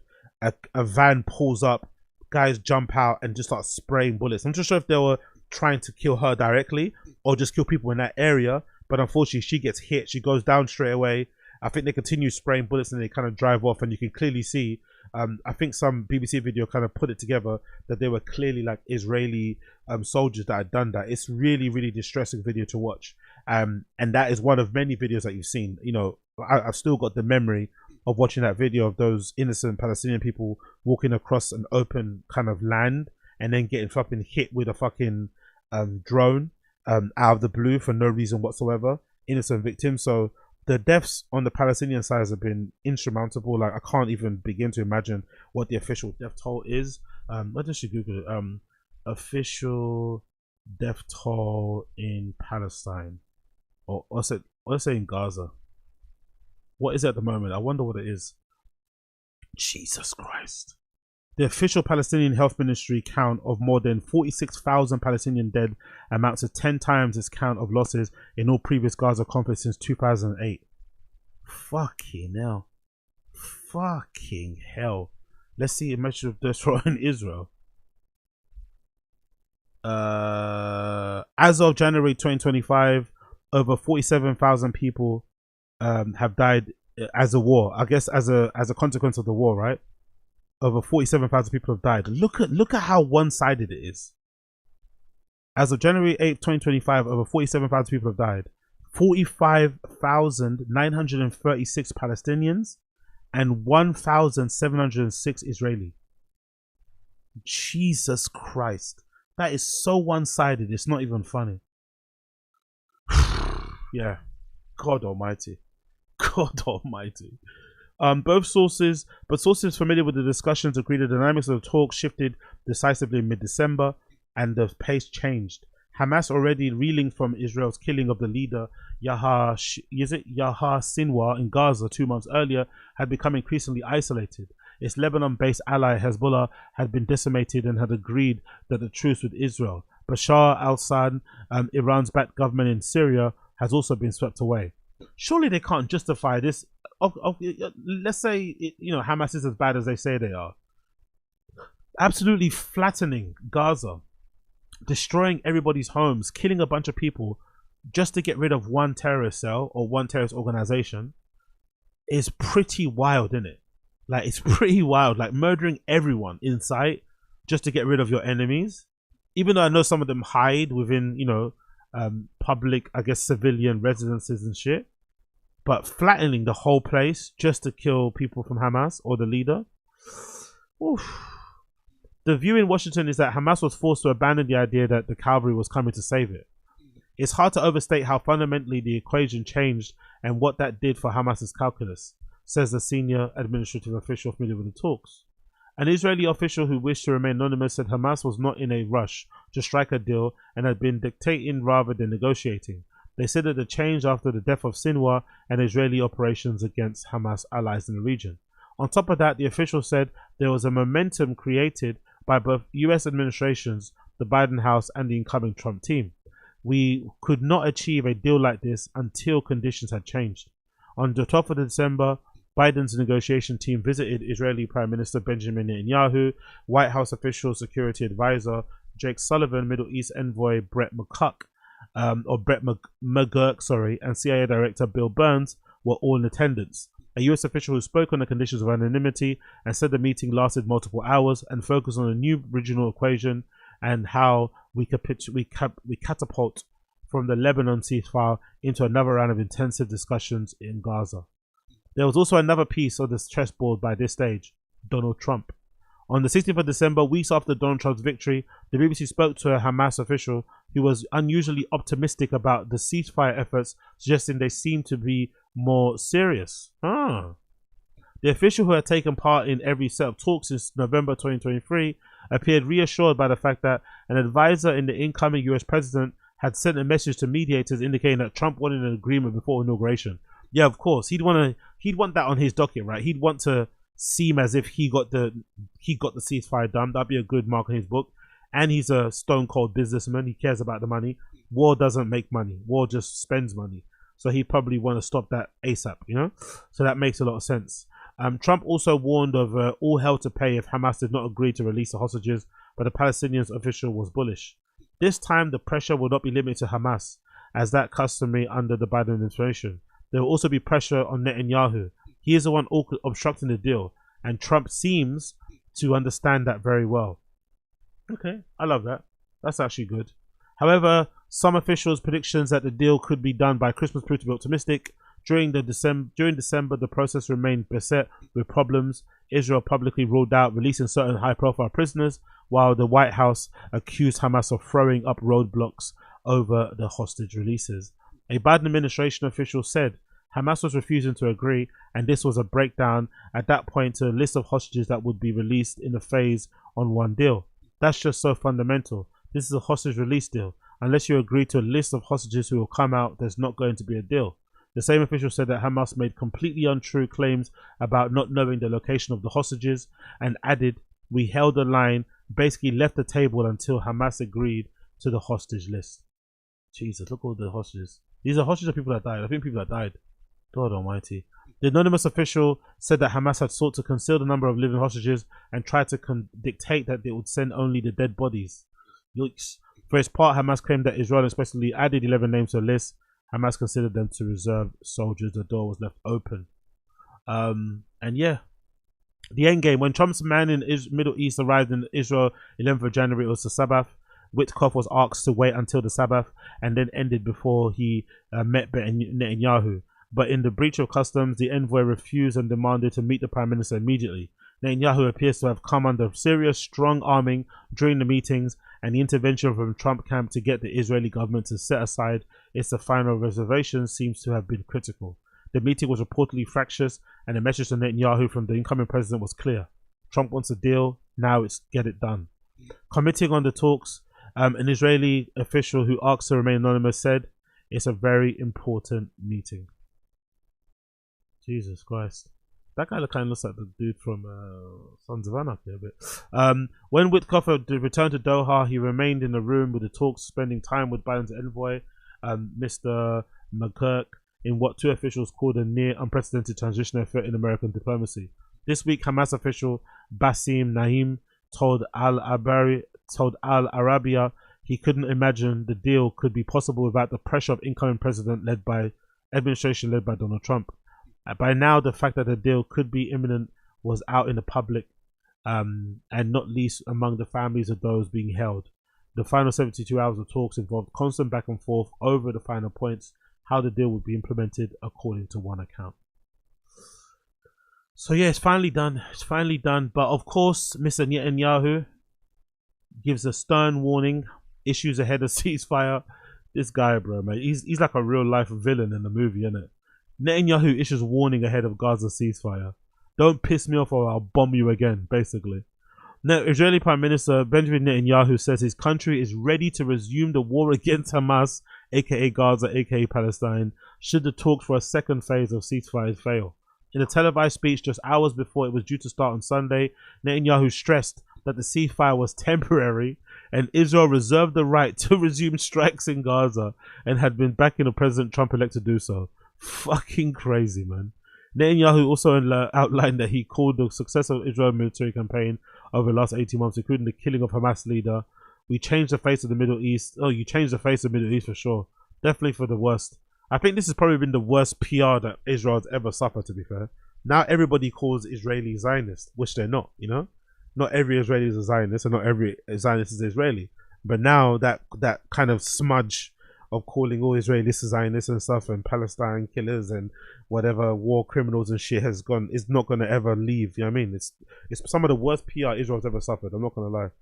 Not gonna lie. But hey, the ceasefire is due to come into force at 8:30. Prior to Saturday's speech, Netanyahu said Israel would not implement the deal until it received a list of hostages to release at Hamas. Israel would not tolerate violations of the agreement. A longer list of 33 hostages due to be freed from Hamas has already been published by the Israel media, but not confirmed by officials.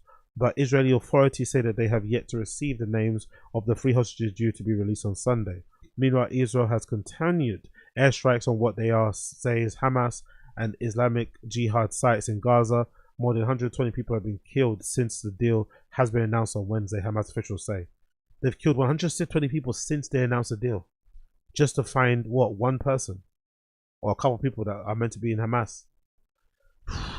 They seem to be addicted to bloodshed, don't it?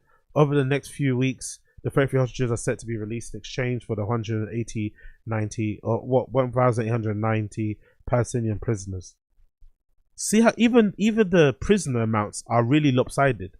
So Hamas has 33 hostages they're holding currently, Israeli hostages that they want back.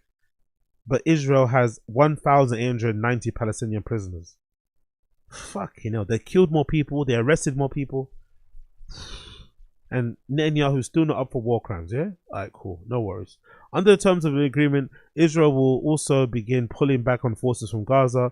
The location at which the first hostages will be handed over is unclear. A senior Israel military official said 3 reception points had been prepared near the border in north, central and southern Gaza. Previously, a source close to Hamas told the AFP news agency that the 3 hostages could be released would be women. Let's see, man. I'm curious to see what some of these hostages will say once they do get released. Will they have complaints? Will they be will they try and be diplomatic to try and not to exasperate things? Will they just lay it bare and talk about how they were treated? Were they treated badly? Were they treated good? Will there be some very heartbreaking stories that are gonna really make, you know, the world wake up to what actually went on over there? Will it be stuff that we've already heard of? I'm curious to see what happens when they do get released, because Jesus, man, it's super crazy. This is cautious celebrations in Gaza as the ceasefire begins. Cautious celebrations, courtesy of the BBC. Let's see this video. The mood in Gaza now is that people were up all night waiting for this. They have been waiting day after day, minute after minute for the last 15 months for this. And suddenly they woke up in the news of more people are being killed. So now I think their reaction will be a little bit more cautious, because they don't know exactly if it's a real ceasefire on the ground or if it's just a fragile ceasefire. It's time to think about the future, which seems to be uncertain and unclear, especially with the level of destruction in Gaza, and who's going to be in charge of this place, who's going to put this effort to rebuild 70% of the homes, maybe 80% of the schools, universities, infrastructure, sewage system, electricity system, communication. So it's a lot of work. I had like hundreds of calls, and I have met most of the Hamas leaders, from Ismail Haniyeh to his deputy to everybody, and they all concerned about the second stage. They believe that Israel want as much hostages as possible in the first stage, and they want to resume to the fight again. This is a real concern for Hamas, but also a real concern for all of the Gaza, whether they are inside or outside. So it's going to be very difficult 6 weeks to judge. It's very early to judge whether this ceasefire agreement will. Wow. So they know, they have a feeling that Israel doesn't really want a ceasefire. They just want to get their hostages back, and then they want to recommence the bombs, because if they have their most prized or valued or whatever important hostages back, they don't have any reason to fight for the other ones, which is kind of scary too if you're an Israeli, because for sure I think I think they've got I think it's like 1,000. Because for sure there's going to be some hostages and prisoners who are not as high profile. So they're going to let those ones fend for themselves, but then they're going to get the high profile ones back and most likely launch other attacks. But look at that. That's a picture from a drone of a strip, I guess, somewhere in Gaza. And either side of that strip is completely been flatlined. Nothing is standing. All of it is fucking rubble. Most of that stuff has to all get knocked down. No building there has any kind of structural integrity, and it's all rubble. Everything from ironically from the land to the sea, right? As that chant goes, it's all fucking rubble in Palestine, especially Gaza. Jesus Christ, man! I don't know how these guys are gonna get back on their feet. Really don't know. It's difficult. This is a quick video here. It's a difficult deal, but the hostages have to come back. Let's press play on this one. It's very, very hard. Nobody's really happy about what's going to happen. We're happy to release the hostages. We're really, really happy to have them home. But we know what the cost is going to be. The hostages have to come back. It's a very, very difficult deal. Lots of terrorists are being released, and it's terrible. I'm just praying that most of the hostages come home alive, please God, and that this suffering ends for them. I do hope that everything will go on smoothly, and we will get to the second part of the deal, and the war will be over. And we are waiting for a new government, for a proper government. We release killers, they will come back to kill. We know it for sure, and it's very hard what we are doing, and it's very hard. We're dealing with the terrorists. They're cheating us every time, again and again. Israeli people are funny. Very, very heavy. It's like a heavy feeling. I can't do nothing. What about the people over there? They can't do anything either. Some of them are dead. Anyway, whatever, man. Big up Israeli people. They're fucking funny. Big up the people in the stream chat as well. Big up Chris Mack. Supposedly Netanyahu was torpedoing all the talks, biding time until the US election was over. If Kamala won, they were going to continue the ethnic cleansing. Trump's election saved the people. Few left. That's the real sobering thing, innit? Like, that's the real conundrum. If you're a liberal, if you're a Democrat, you know deep down that's true. Or you know that there's a lot of truth to what Chris Mack said. That likely Trump winning the election has possibly saved countless Palestinian lives.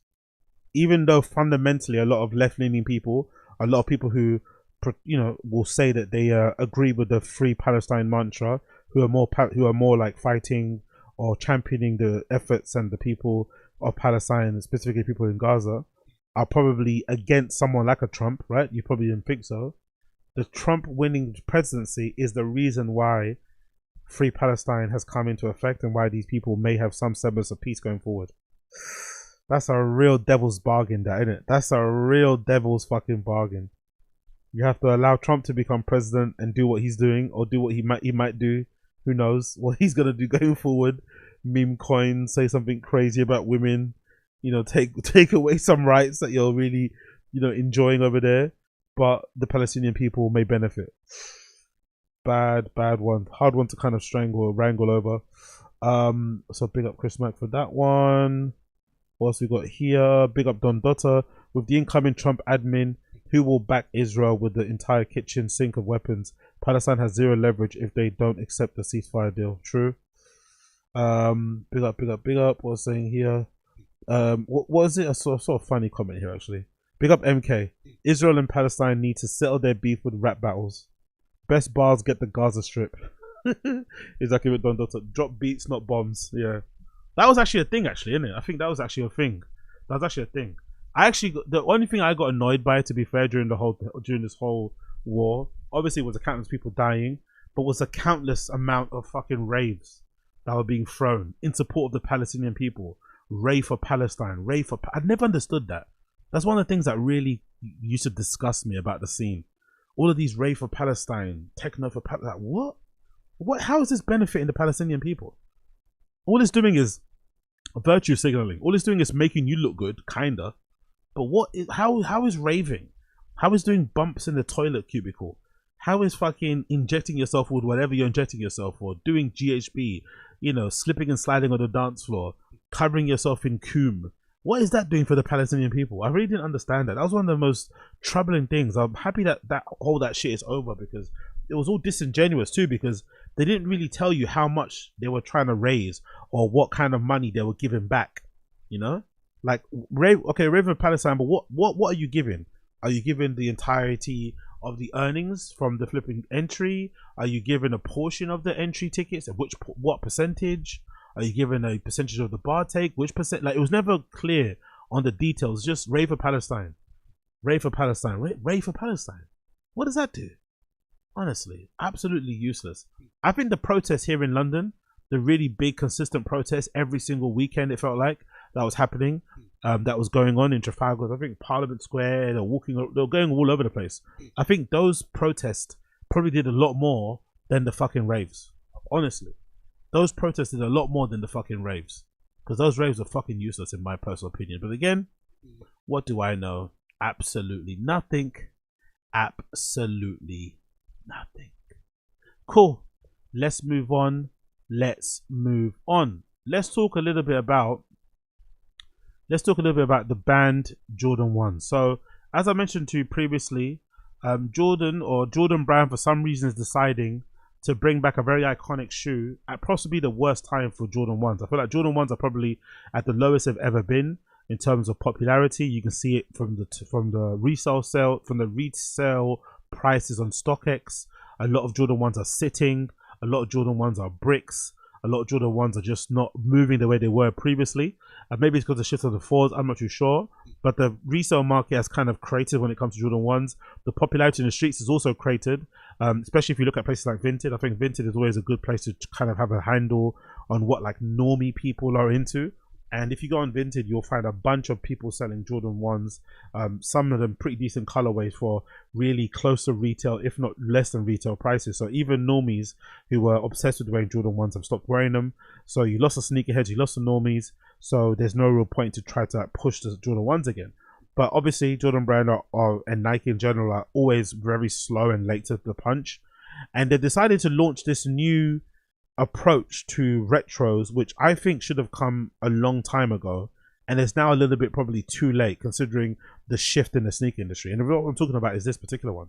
This is courtesy of Complex. It says the original banned Jordan 1 is back. How accurate is a retro? They're saying how accurate it is because this particular 2025 release has been made to the exact specifications to the original Jordan 1 banned pair that released in 1985. So they've basically done what every sneakerhead, myself included, has been hoping and wishing for and pleading for them to do since the beginning of time, was to basically retool a retro and build it from the ground up to spec of the original vintage shoe.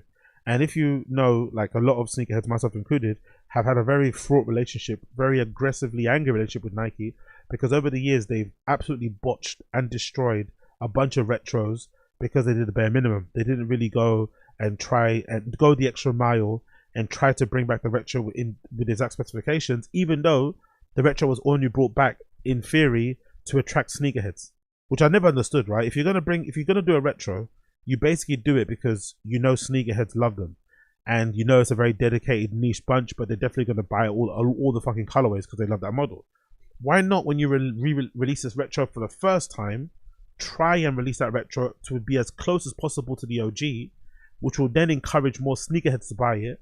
And because sneakerheads for the most part are the ones that set the quote-unquote trends, the normies will also then end up buying all the GRs, instead of just launching a very shitty retro that then has repercussions and a dripple effect when it comes to the GRs. A good example being the Air Max Lite.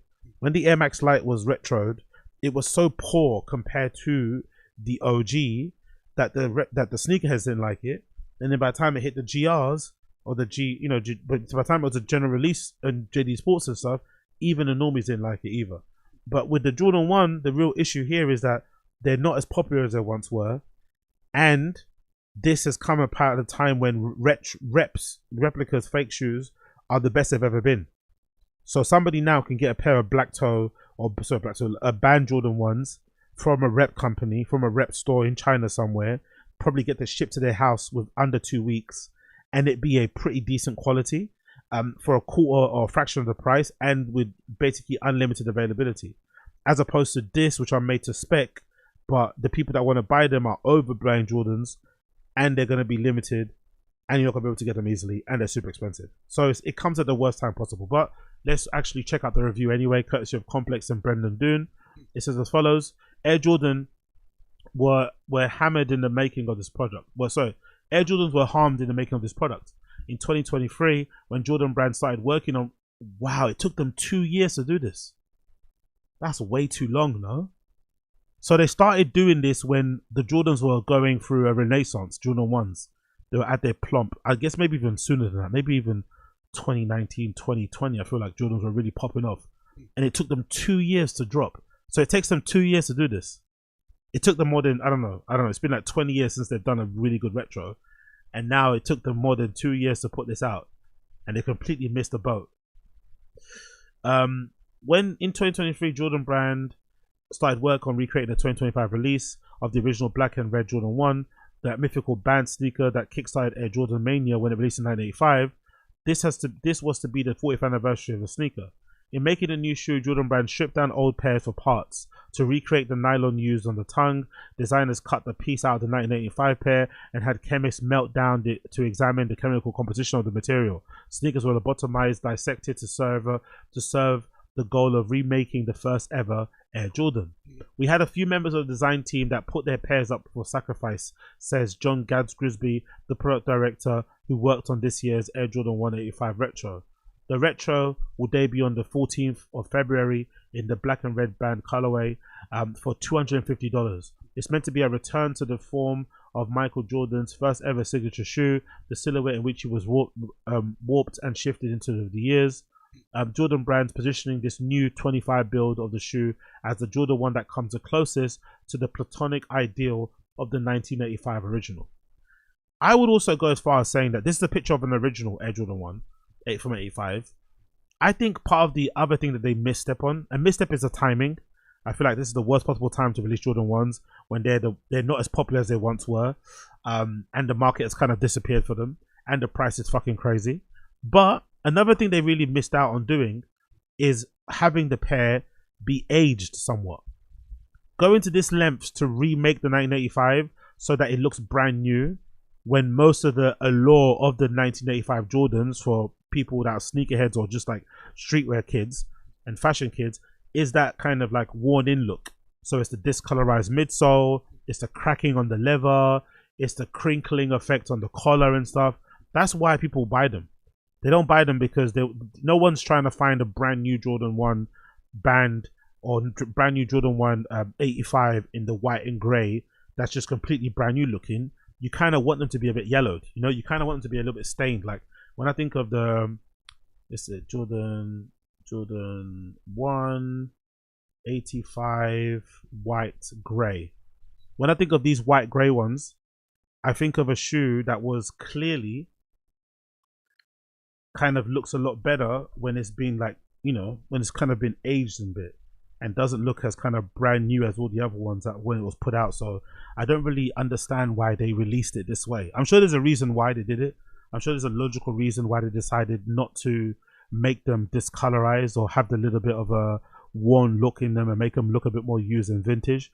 But I think that vintage effect would have actually helped to kind of make them look a bit more appealing and would have maybe made sense to the story. So you try, you know, the whole story about them is trying to find a dead stock pair of vintage ones that you can find somewhere, you know, in a shop somewhere, and they've been stored in this locker room or this stock cupboard for ages and no one's touched them. But why you'd want to purchase them is because you kind of like that yellowing effect, you know. So I think, for instance, like when I think of the white ones, I think of these ones if I can get them on here. It's a pair of the vintage ones that I think I've seen people wear from time back in the day. Oh, let's go back again. I don't know why that did that for me. I think it's a white. I think it's a white pair. If you do this, let's do vintage. Let's see if we can get this up on here. Yeah, there we go. Someone's got a picture of the vintage one. See, there you go. Someone's got a picture. Let me move it this way. But I think this white pair, my screen keeps going off for some reason, would have been a really good thing to see. Big up MK. Isn't that part of the fun of buying new retros, that you can break them in yourself? Yes and no. I think retros, it depends on what type of retro. I think this type of a retro, part of the appeal, I think, especially with 85 retro, because that's the thing, Jordan 1 retros back in the day, I think it was around the time when like Kanye and like Ian Connor and Lucas Sabat and all those guys were wearing Jordan 1s. Part of the appeal of wearing a Jordan 1 back then was that it was a vintage shoe, that you couldn't get that shape, you couldn't get that colorway. So part of the appeal was that, oh, if you saw someone wearing it, you could instantly tell that was an original Jordan 1 because of the dyed midsole, because of the crinkling on the flipping collar, because of the stained kind of, you know, discolorization on the firm tongue. That was part of the appeal. So it kind of seems a bit weird to remake the shoe, but then not make it to specify, not make it to look like, at least when it comes aesthetically, to look like the old ones. That's what I'm saying. And I think it would have looked far better actually, and would have maybe added to the appeal if they actually did release them and had them looking exactly like the actual OG when they dropped, which is this one here. So you see, most people had a pair like this. So if you see someone wearing them, you see something like this. So it's got the wrinkles, it's got the discolorization, the cracking on the collar, it's got the stained midsole. So I think if they would have released them looking like that, I think there would have been a far higher likelihood that people would have bought into them. And it just lends itself to the story of people finding these pairs vintage, dead stock somewhere, and basically breaking them out. That would have made more sense in my personal opinion. But again, it's a nitpicky thing. Probably doesn't matter in the grand scheme of things. But I think getting these like this would have been a far better way to doing it. Because when I think of these, I think of, like, again, if I get them up, I think of when Lucas Sabat used to wear them, and Ian Connor and stuff. They used to have them, and they used to be vintage as well. So let's see if it comes up like this. But I'm pretty sure it was similar. Let's see. Is there a picture of him wearing a pair? Is there no one? Maybe it's not. Okay, maybe no one's got a picture of him wearing a pair. But essentially, all those guys were wearing them. I think even maybe Ian Connor might have a pair on here. Let's see if I can find a picture of him wearing one. Maybe I might be mistaken here. Okay, there's no. I can't find them. Okay, cool. I thought I'd find them. Let's just do Jordan 1. Ian Connor. Let's get away the white grey. Maybe we'll come that way. So there is some pictures on here, but I think this is him. That's when off-white ones. But a lot of these guys had them back in the day, and Virgil and Kanye and stuff, when that was the big thing everyone was wearing. I can't see them now at the moment, but there was a thing back in the day that I remember. But anyway, let's go back to the article. It says as follows. So yeah, we wanted to be really intentional about the. By the way, I hate these autoplay videos, man.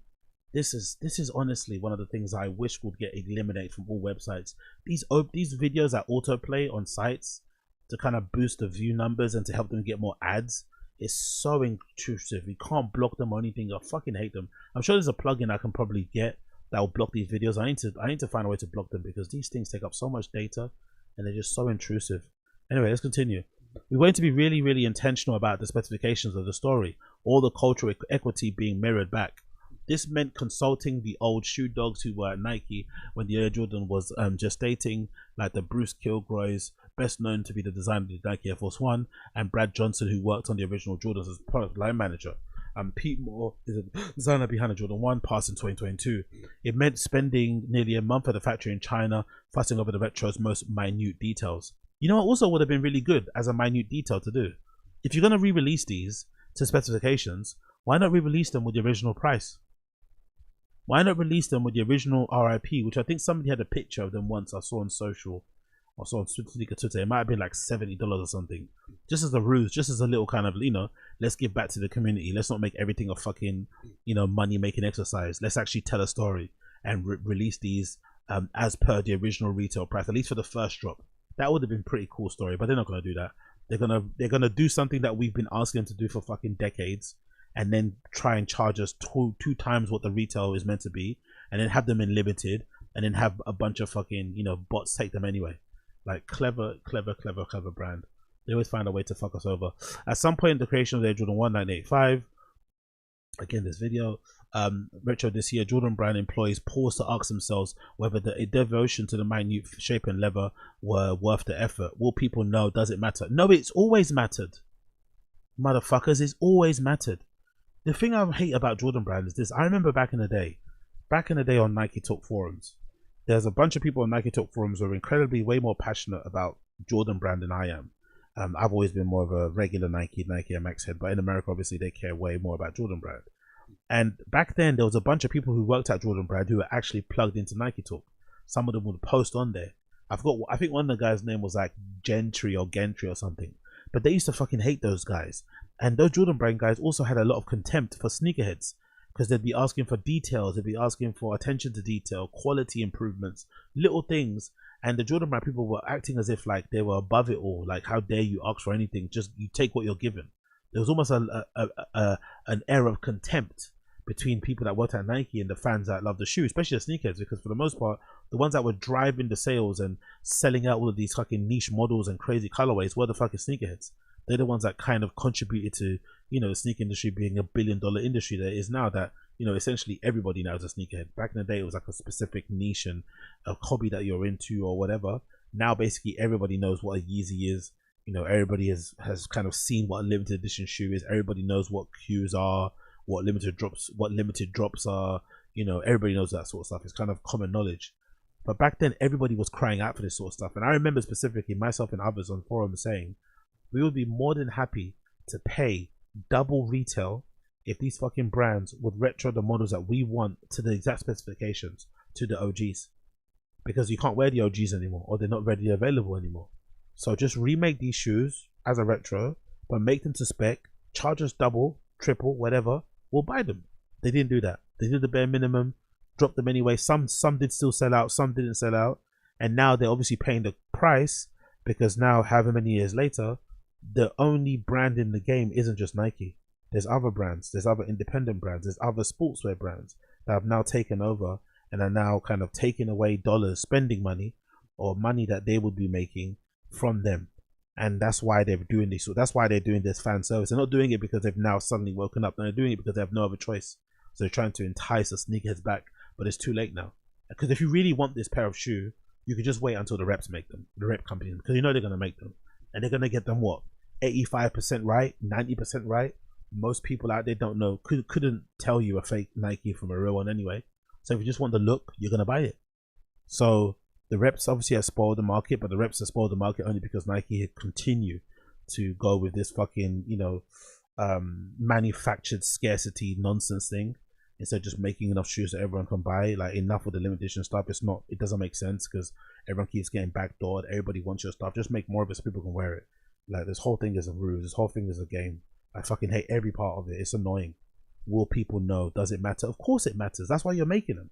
You don't make a Jordan 1 Retro 85 to this type of level specifications unless it's for people that know and give a fuck, because they usually spend a lot of money on shoes anyway. Like, honestly, man, it's so annoying.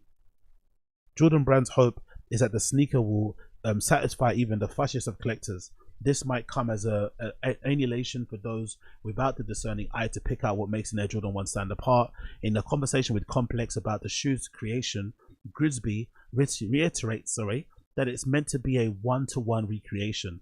This is not an upspec Jordan 1 with tumbled leather panels a la coveted shattered backboard pair from 2015. That's what we were saying from the start, though. All you had to do was deconstruct a Jordan and basically the OG one and make a specification, because we know it could be done. We have people, I remember this guy called Wes, big up Wes. Wes, the former manager of Foot Patrol. Back in the day, he used to, I'm not sure if he does it now, but he used to like a particular pair of pants. He'd wear this particular kind of like almost quarter length drop crotch pant thing, and then he'd pull up his football socks and wear like Astro. So he'd probably look a little bit forward now, but back then everybody take the piss out of him. That was his style.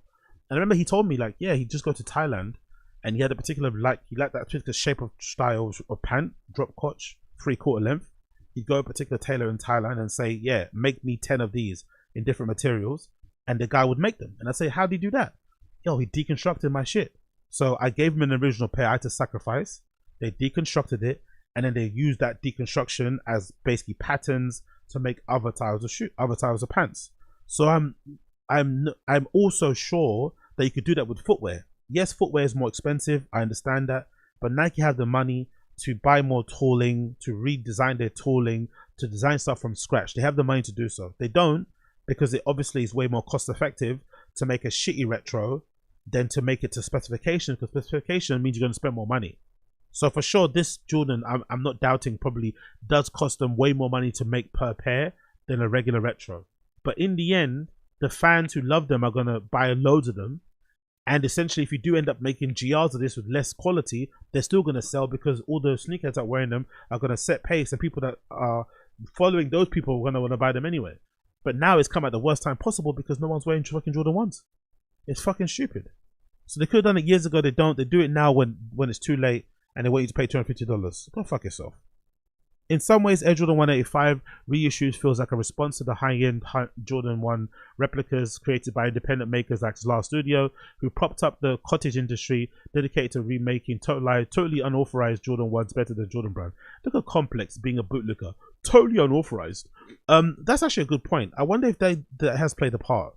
These sneaker these like independent sneaker customizer guys who will take a Jordan 1 that you have and then update the materials of the toe box or the side panels with ostrich leather and all this sort of malarkey. I wonder if they have played a part in pushing Nike to do this sort of stuff, because they've shown you how easy it is to do. One guy in his bedroom, one guy in this studio can remake a shoe from Nike from scratch, make it look like it's legit, and then price it at whatever much money he wants to price it at, and have people queuing up, have people on wait list ready to buy a pair. It's proof that there's a market for it, but those people aren't going to go to Nike for that. They're going to go to that person who could do it to their specifications, because Nike, it takes them, what, 25 years to decide, oh, let's make something to spec, when that guy can do it in an hour. In other ways, the high to 85 is response to it's a function more like an asset class, says Grisby. The art is the art of jewelry rather than... Shut up. Honestly, shut up. There's already groaning about the price. Yeah, duh. 250 is a new benchmark for a Jordan 1 retail price, save for a handful of special editions, but that might not matter much. Early signs indicate that it will be tough to track down limited release. Most retailers carrying the shoe have told Complex that units are scarce and that only 23 wholesale accounts have them. Jordan Brand declined to comment. Of course, so they declined to comment. You know why they declined to comment? You know why these motherfuckers have declined to comment. I'll tell you why they declined to comment. I'll show you exactly why these motherfuckers have declined to comment. The reason why is this. This is why they declined to comment. Because they're already being backdoored. Courtesy of Kicksfinder, the Air Jordan 185 bread have started to hit resale shops. So they're not even available for release yet. It's January 19th. These officially come out on the 14th of February. And they're already in fucking resale shops. And they have full size runs likely. This is likely a full size run has already hit the resale shop. How do they do that? They backdoor it. And how do I know about backdooring? Because I worked at a Nike store and I myself helped somebody backdoor some shoes. I literally put the shoes had a box. I put them in this guy's car and he drove off. Limited edition shoes. So this happens all the time. Accounts get the shoes. Instead of selling them to the customer, they'll maybe price them at a little bit of an increase for them. Maybe they'll add $100 on each shoe. You times that by however much the retail price is, however much the quantity is, and the owner will make a lot of money, under the table. So you get to sell the shoes officially, but you also get a little bit of money on top from resellers who want to buy the whole stock. So these shoes are already getting backdoored. They're already getting fucking backdoored. So the fans that actually want them are not going to get them, obviously, because they're already limited edition. But they're so limited now, even more so because the resellers have completely rinsed them. Because it's a very, very, very popular model. So this also explains why reps are existing. Now you know why people buy fake shoes. Because what's the point of putting yourself in for a raffle, signing up for this, signing up for that, queuing, putting yourself down for a raffle physically, flying to the store, emailing, sharing some post on Instagram, liking this, adding your friend in the comments, all these nonsense fucking circus tricks they make you do to fucking have a chance to win the opportunity to buy something. when you could just wait a couple of weeks and most likely some lady in fucking in Shenzhen will probably have a pair available for you to purchase in half sizes too, probably by the end of May, maybe even sooner, in as much quantity as you want. Yes, it might smell a bit funky and it might look not exactly spot on, but if you want the look, you can probably get it from a nice lady in Guangzhou very, very, very soon. And by lady, I mean guy using a girl's profile picture. It'll happen, you know it. Amy, Susie, Emma, they're going to have a pair. Because Nike don't want to service the actual fans and give you a pair from retail because of the resale shops take them. I don't have a problem with resale shops, to be fair. Run your business, do your business. I've done my fair share of reselling. Reselling essentially put me through uni. Reselling essentially allowed me not to have a kind of real job for a long time earlier on. So I'm a big fan of fucking reselling. I love it. Good. Do your thing. It's better than selling drugs. It's better than fucking, killing people. Let's be fair also. But the reason why this exists is because Nike don't try to stamp this shit out, because obviously they themselves benefit a lot from backdooring. I'm sure of it. We heard of that case of that lady who had a son who was reselling shoes using her card and shit and stuff like that. I'm sure a lot of Nike staff allegedly probably get a lot of kickbacks from reselling as well and for backdooring. But the stores themselves could easily be, you could easily find out who's doing this sort of stuff and stamp it out, but they don't. Because, bottom line, it probably helps them anyway, overall. Having this whole drama and this whole furor and conversation around it anyway probably helps them anyway. But the person that suffers the most is the regular sneakerhead, right? The working class, blue collar sneakerhead out there is the one that suffers the most. Love to see it. Jordan Brand via Grimsby did have a plenty to offer on the nuances of the Air Jordan 185. The hardest part to recreate as a Jordan Originals was remaking the shoe, was trying to sign your signature the exact same way 40 years later. Here, according to Jordan Brand, is what the Jordan 85 is apart from the other retros. The leather. The most sneakerheads will look to judge right away on the Jordan 1s is the leather. You can see already that playing out on the online reactions to early looks at the sneaker. We'll say it again, this is not a tumbled leather Air Jordan 185. Did not have tumbled leather, so neither does this one. The leather here is flatter and with a kind of matte finish. I don't think anyone cares about that, to be fair. I don't know, they're being a little bit condescending in this article, almost like they're talking down to us on Complex, but I don't think anyone cares it's not tumbled leather. I don't think tumbled leather is the only indication of good quality leather. I just think most people have a lot of PTSD when it comes to this sort of flat leather on an Air Jordan 1, because most of the time it's usually an indication that it is a poor or not a high quality option of leather. That's what people are saying. If it is good quality, then cool. But I'm understanding why some sneakers online are a little bit skeptical, because most of the ones that we've seen that aren't tumbled leather are usually shitty plastic leather Jordan 1s that you'd get from like Foot Locker and shit. But if these are better, cool, no problem with it whatsoever. And it's also to spec, because the original Band Jordan 1 didn't have tumbled leather anyway. So if you're gonna make it to spec, changing the finish of the fucking leather makes no sense really. There was effectively made one-to-one replicas of the original. According to Jordan Brand, the leather used on the Air Jordan 5 85 is a higher quality leather than what's used for the other Jordan 1s, and it isn't being used on any other model. It's meant to be thicker. That's a good idea. I like to hear that, to be fair. We've looked to get the materials as close as possible to the original, from the thickness standpoint and from the hand feel perspective. The team developing the Air Jordan 185 retro dug through whatever notes that were left over in production of the original Air Jordan 1. They were able to track down its peculiar name, which is called glove leather, but weren't able to source the exact same material for this year's pair. Part of that is because there wasn't just a ton of thorough documentation, about the process of making Air Jordan 1 to 85. History made the sneakers legendary, but the creation may not have been as romantic or intentional as the legend suggests. Yeah, just make them as good quality leather. It doesn't, honestly, they're so fucking like dense in it. Yes, it's a recreation, but if you can't get the exact leather finish, just get something as close to. That's good enough. No one's gonna be fucking splitting hairs that they didn't get the exact glove leather specification on it. Just get it to be high quality. That's simple as that, really. It's not that hard to fucking figure out, really, is it? Bloody hell. It's a little early to tell how the leather will handle creases and folds. The new Air Jordan 585 Retro did not feel plush to me when I first pulled it out of the box, but also the sneaker didn't. So you spent all that time kind of, white knighting for fucking Jordan Brand, and now he's saying himself here, the Air Jordan 585 did not feel plush to me. So all that stuff you said before was what? Lies, misdirection, conjecture. Fucking hell. But also the sneaker didn't wrinkle up when I bent it or back and forth. I've not yet worn the sneaker to see how the leather wears or to see how the leather fares in action. I do know an 85 pair, but my original Air Jordan ones are extremely worn, so the leather comparison feels unfair. It's unfair that we got fucking shit retros for 20 plus years and now they're finally doing good ones and it's too late. Jordan Brand knows that it can't control how people will respond to the leather, but yeah, they're trying though with this fucking paid fucking advertisement piece on Complex though. But at the very least, it wants people to know that the Air Jordan 1 looks how it does for a reason. It's subjective at the end of the day. People are completely allowed to feel that what they want to feel, says Grisby. Thank you for giving me permission to feel how I want to feel, Mr. Grisby. I think the biggest thing is the context and knowing that this is the intention.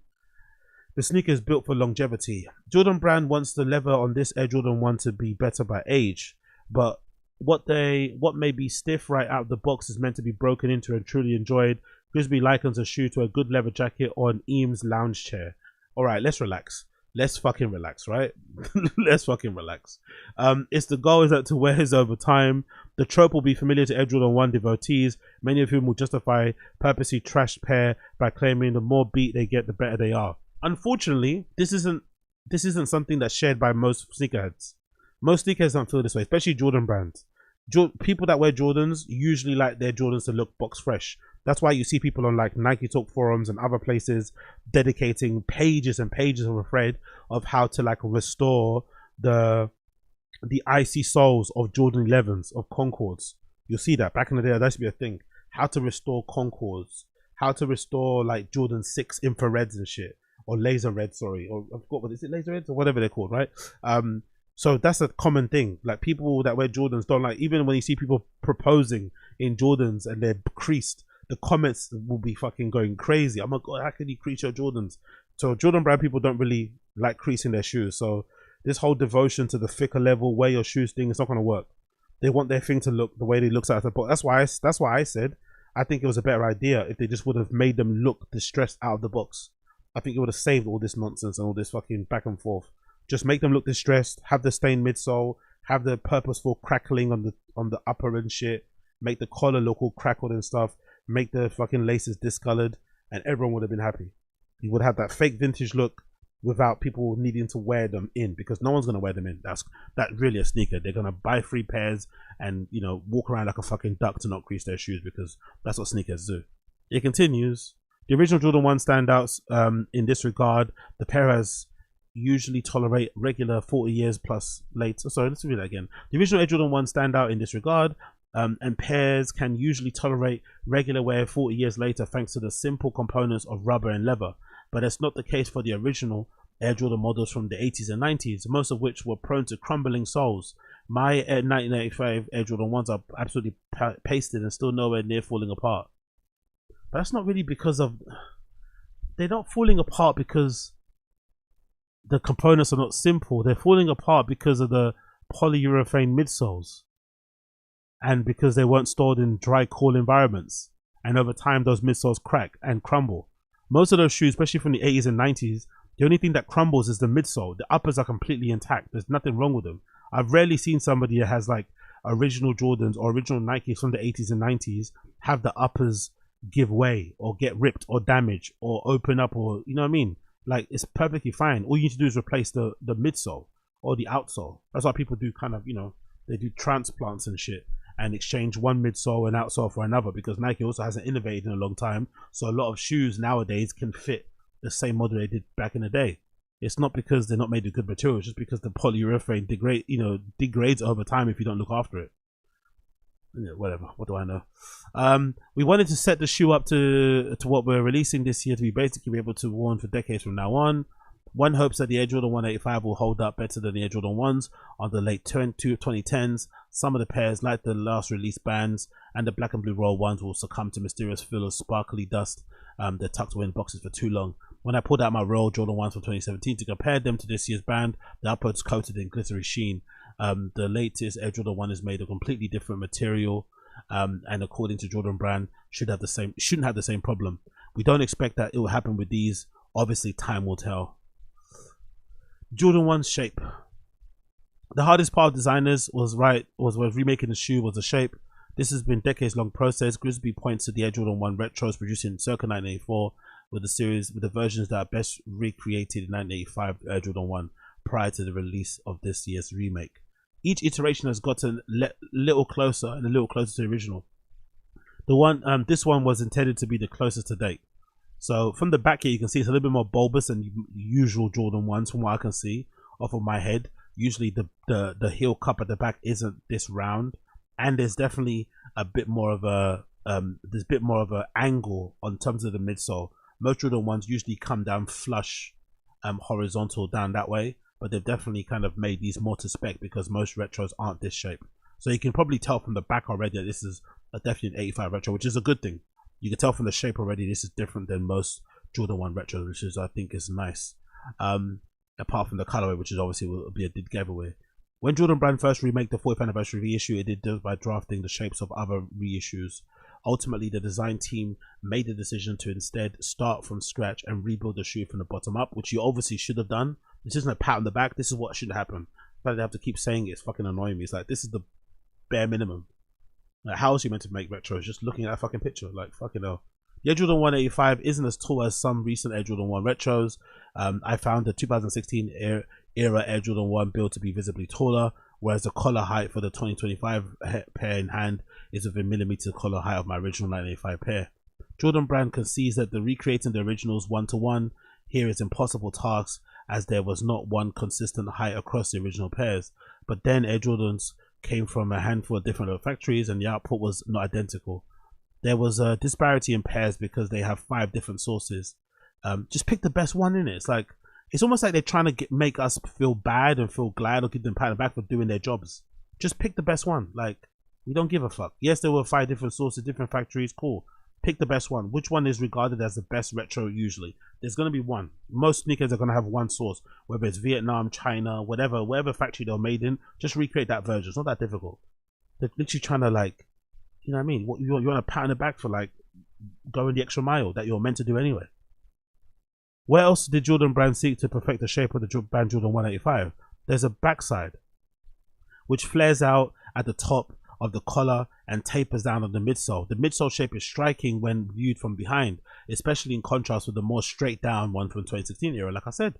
But I found the shape taper on the 1985, according to Jordan, the almost egg shape behind was done on purpose. There's also the toe box, which is the best bit for me, to be honest. The section of the shoe that Jordan Brand spent the greatest time on, because it's usually the one they get the worst, more often.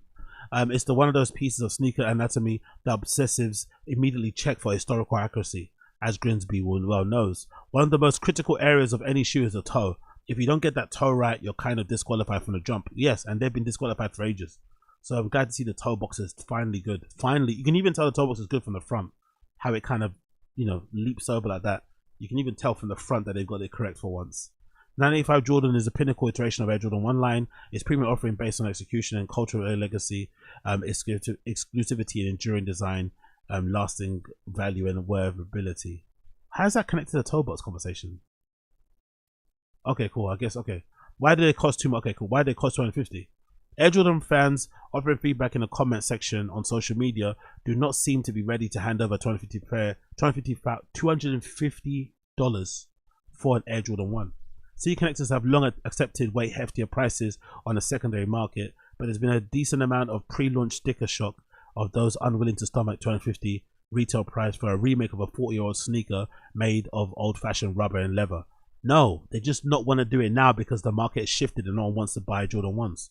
That's the main point.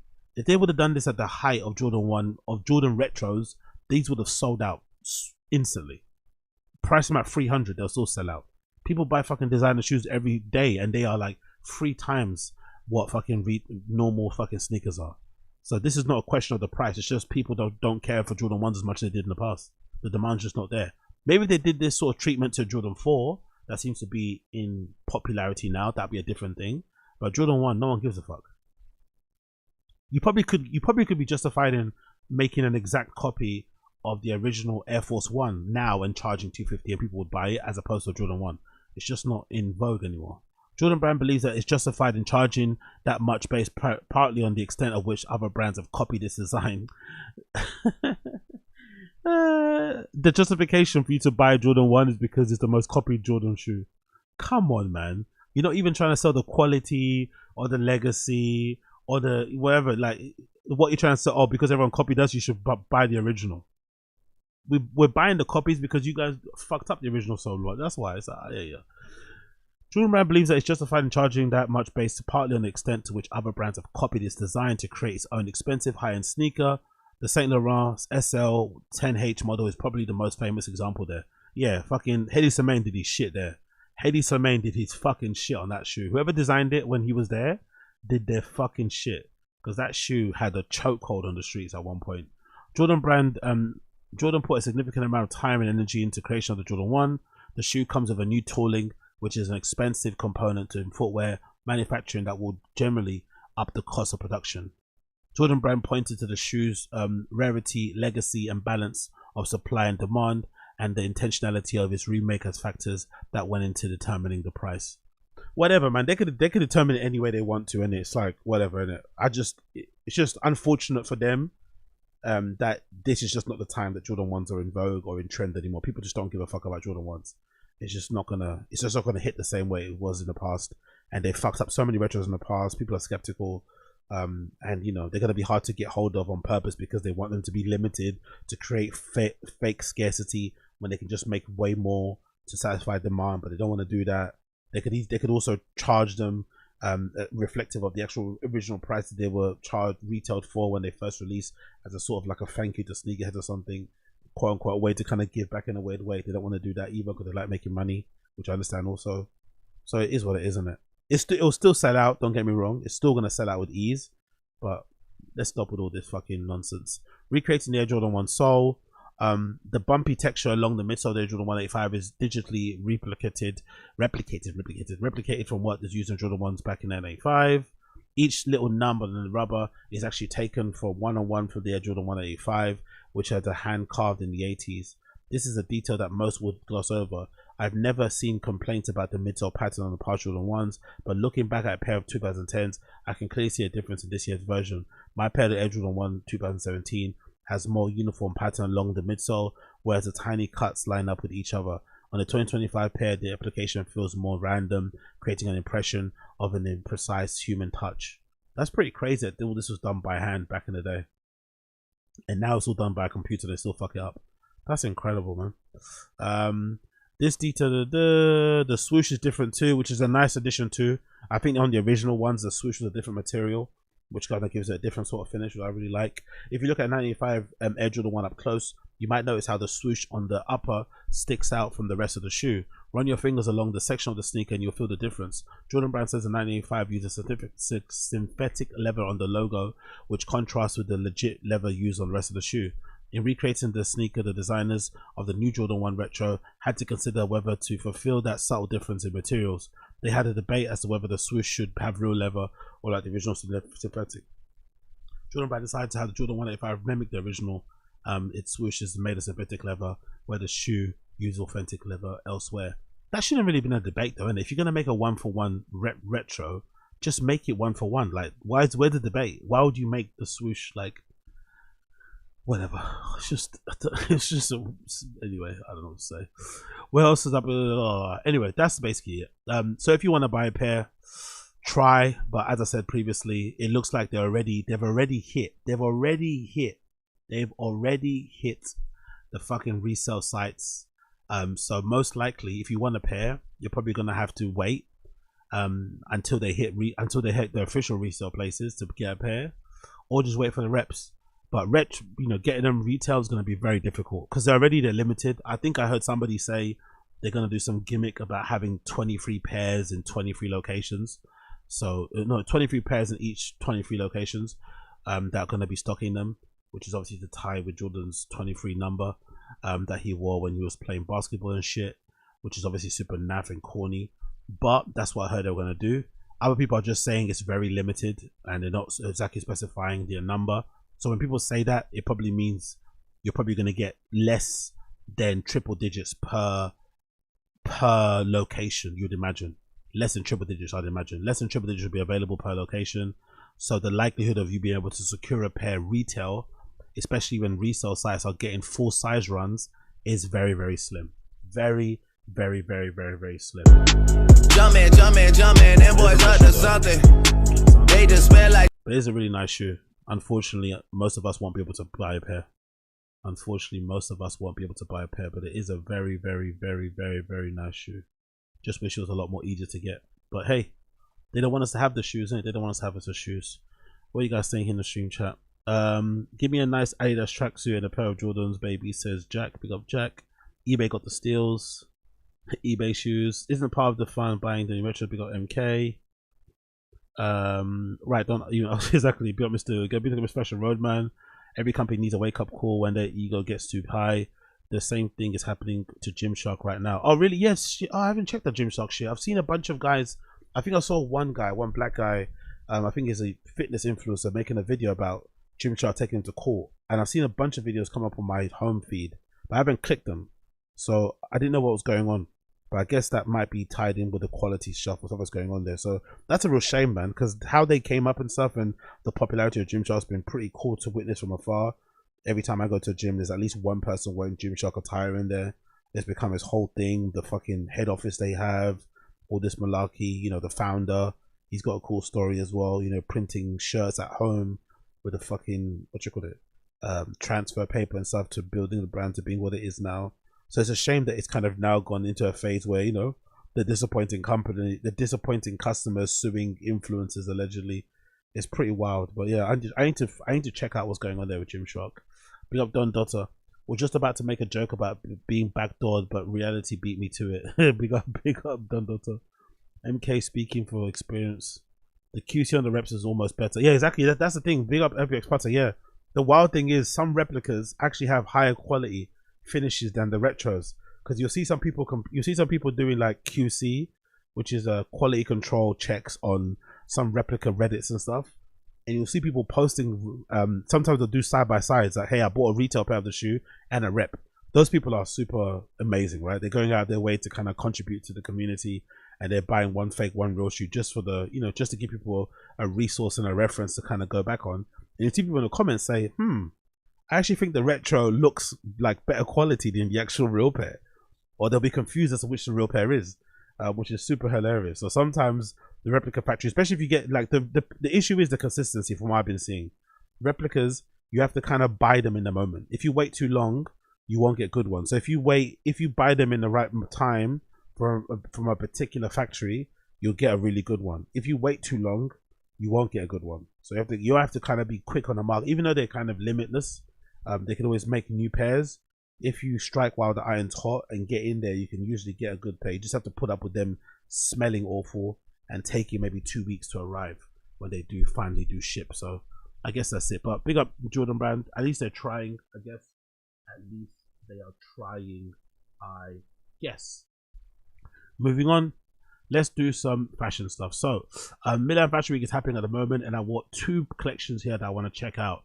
The first being Our Legacy, just because of the streetwear connection. So Our Legacy debuted their fall winter collection at Milan Fashion Week. So I want to check out exactly what they had here to offer, because I've always been a big fan of Our Legacy.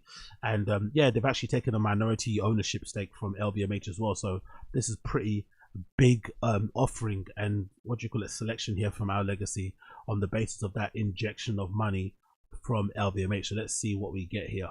Let's see if it's a little bit more refined than what we usually get, because usually they are you know, somewhat grungy, somewhat a little bit rough around the edges when it comes to some of their collections. And already from the first impressions of look 1 to 3, it already does look very, very, very clean, kind of a bit smoothened out, a little bit more luxurious, dare I say, a little bit more refined, just from the first impressions of me checking this collection courtesy of Vogue.com. So looks number 1 to 4, I would say I do like the look on look number 1. I think look number 1 is quintessential Our Legacy, quintessential Scandinavian wear. The oversized overcoat that looks like a cardigan underneath there, a turtleneck, nice pants, nice boots, or they look like clogs or something. So that looks like quintessential. No, they look like clogs. I think they're clogs. I can see some metal studs here in the front, and it looks like something that you would imagine one of the founders of Our Legacy would wear also. So that's really one of my favorites there as well. I do like also the styling little nod here on look number 3 with the long socks over what looks to be like clogs or boots again. That gives it a nice little effect there as well. Oh, the style, the hair and makeup is really cool too. I love how they've done the hair on these models on look number 5 and look number 4. The cinch on the waist, on the belt on this look number 5 here is really nice with the blazer. It does look a lot more modern, a lot more chic, a lot more rounded off, a lot more mature, less rough, less, dare I say, arty, I guess, than some of their previous collections. Especially this look here, look number 7 again with a long trench coat. That's really nice. Those boots look beautiful. The cargos on look number 8 are really cool. The styling is really nice as well. I'm not gonna lie, I'm a big fan of it. I love the fuzzy hat on look number 9. Oh, look number 12 is definitely something that'll be in my fucking wheelhouse. This bomber jacket with the fur hood, and is that like a bum bag or is that a crossbody bag? I'm not too sure. But that's really nice. Whatever that is here on the side, maybe it's gloves. Can't really see it. Oh, yeah, it's a pair, I think this might be a pair of gloves that are attached to the side of the waist. That's a really nice little styling nod there. I also love this midsection here on this particular look number 11. What else do we have here? Oh, some nice pieces here. It gets actually really good. It starts off a bit shaky, but it actually gets gradually really good. This is a really cool collection. I really like look number 13. That's kind of giving Prada here with this little short, really thin belt going around the waist. This jacket here, this looks like an amazing leather with a shirling inside. The boots are really nice as well. The shorts kind of look like they're pleated skirts, how wide they are actually. That's a nice little look there. Look number 15 is also pretty cool with the sweatpants and a suit jacket. I also like the little styling tip they got here going on with the one collar sticking out on top of the jacket on some of the looks here. One tucked in, one on the outside. It's a really nice little tip. This green jacket here is really nice as well. Might look like a Chesterfield as opposed to a trench coat. I love this M65. It looks like a rejigged M65 look number 17 in this like burgundy color. It looks like it's cinched and at the waist. Oh, that's a really nice look. I'm not gonna lie, that's a really good way to kind of get a girl to wear something that might be a bit more of a masculine shape in terms of that M65 shape. Really nice. Oh, look number 20 is really cool. I'd wear that all day long. That long coat, the pants, the hat. Look number 19 is also nice with the big boots and the shorts and the sleeveless shirt. Look number 20, 21, quintessential Our Legacy. They always have really good, they've kind of been known for like having really amazing button ups, short sleeves or long sleeve printed shirts. Always really good at doing so. And usually I've owned a couple over the years, and the quality is usually pretty decent, and you can find them they're quite plentiful secondhand on places like Grailed and stuff. You can always find people selling Our Legacy shirts like that, and they're usually good stuff to wear for, especially for dudes, for like special occasions. If you want a non-Burberry shirt but you want to have a nice shirt on when you have a ute or something, I think a Our Legacy shirt is a really good option instead of the the usual check Burberry shirt and shit. And they're usually quite easy to find or find on like Grailed, eBay, and whatever it may be. So that's a really nice look there. The same pattern is also looks like it's been applied to this scarf. It looks like this silk scarf, which is really nice. I like that. That green jacket here is also really nice. This parka this guy's wearing is absolutely phenomenal. There's also a 4 zip up here that I love the look of. It looks like it might be plaid, a 4 plaid zip up, which is also really nice. Oh, look at the boots on look number 20, look number 25. Very nice. I love the fucking hair. Some of the hair and makeup doesn't really make sense with some of the outfits they're wearing, in it. Like if you cover her body, the hair and makeup is more punk, but the outfit isn't really. Maybe the boots are, but this I don't feel like it is. A lot of it is kind of, there's not a lot of like patterns, there's not a lot of like words or like contrasted stitching or like really crazy shapes or lengths or crop tops. It's a lot, you know what I mean? It's kind of understated, but then there's got this hair and makeup there. I wonder what that's all about. This beanie is also really nice. I love this beanie on look number 26. I'm not mad at that in the slightest. Look number 30 is also really cool, as is look number 29. This is a really good collection. Very mature. I'm gonna say this kind of looks like something that's been sponsored by LVMH. It looks a little bit more refined than what they usually do, but I'm always a fan of what they do anyway, so I'm not really the best objective judge in here because I'm a big fan of Our Legacy. Look number 36 is phenomenal. I'd wear the fuck out of that one actually. That is so fucking good. This double-breasted long coat. Ooh. I love the addition of this little cinch on the waist, by the way. This is a cool little thing. I wonder if you could just buy this separately or if it comes with the jackets. It's this little belt that goes around the waist with this little metal, I guess, fastening. That's a really cool look. This cardigan is also really nice as well that he's wearing. The cardigan, what you call it, matched up with the v-neck is a good little look. Double V going on there. Oh, look number 37. The all leather look here is really fucking cool. I'm not minding that. I don't like that. That's probably it's probably my least favorite look. I think look number 38 might be one of my least favorite looks. Look number 40 is pretty cool. Look number 42 is nice as well. Look number 44 I really like as well here. That's really cool. Oh, I think I think this is a model I recognize. They used to be around for ages and it's come back recently. I forgot this person's name. I think I recognize this model. But yeah, these corduroy pants on look number 44 are really cool. I love the look on look number 45. Yeah, some good stuff here. Our Legacy did pretty well. I'm not gonna lie, I'm not mad at Our Legacy in the slightest. The hoodie on look number 50 with the matching skirt, sorry, with the denim skirt on here, that's extra pleated and wide, is also really nice. The double denim on look number 52 is also splendid. 55 is also great. The bell I love. Yeah, it's a lot of looks, man. A lot of looks. Up to 60. Is that Bella Hadid? I'm not sure if that is. Maybe Bella Hadid. But yeah, it's a lot of looks here. 60 looks in total. Yeah, they went crazy. LVMH money definitely came in handy here. But yeah, I love the look of it. Looks pretty nice. Oh, look at the bags as well with that wallet details. I wonder if that's a wallet detailing or if that's just like a wallet that's been opened up for styling purposes. Either way. Oh yeah, it is gloves. So that's a glove. I love that little addition actually. The little glove addition that you can clip onto the side of your trousers is pretty decent. I ain't mad at that in the slightest. That shirling jacket as well is absolutely beautiful. How buttery smooth. Oh, look at that scarf. It's like a leather scarf at the back. So it's quilted. It looks like on the front and a leather at the back. Interesting scarf that. Yeah, that shirt is definitely that shirt's a winner. I'm definitely gonna keep my eye on this one. This Pets retail. This shirt is definitely a winner. That shirt there is fucking splendid. It looks like a rose or some sort of flower in red. But if you squint from far, the flower petal here on the bottom kind of looks like a skull. So I love the look of that as well. Probably gonna be, I assume it's probably gonna be some sort of version of silk, I'd imagine. A nice clutch there as well.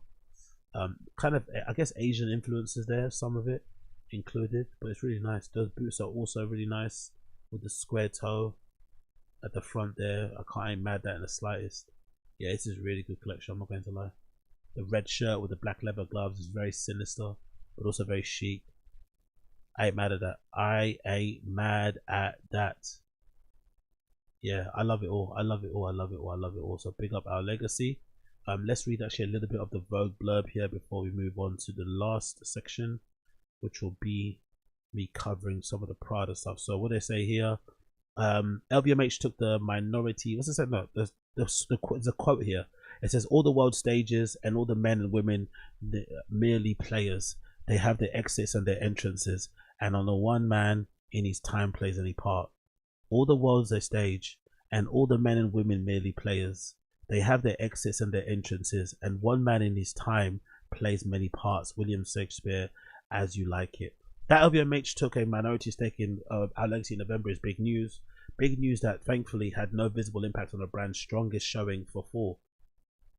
Or strong showing for fall. Why fix what's not broken? According to designer Christoph Nieng, the plan is for OL to keep on going with its winning formula while using the conglomerate's know-how to enhance production and transform the OL experience. Yeah, that's what we're seeing in retail.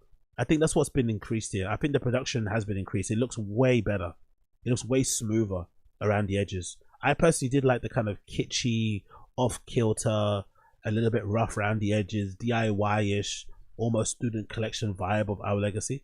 But I think it definitely looks a bit more refined. Even though they make a lot of money anyway and probably can have access to production, still, when the big players come into LVMH, the access they give you, because I'd imagine certain factories you probably can't get access to unless you're part of a conglomerate like LVMH in the first place, is probably something that money can't even buy.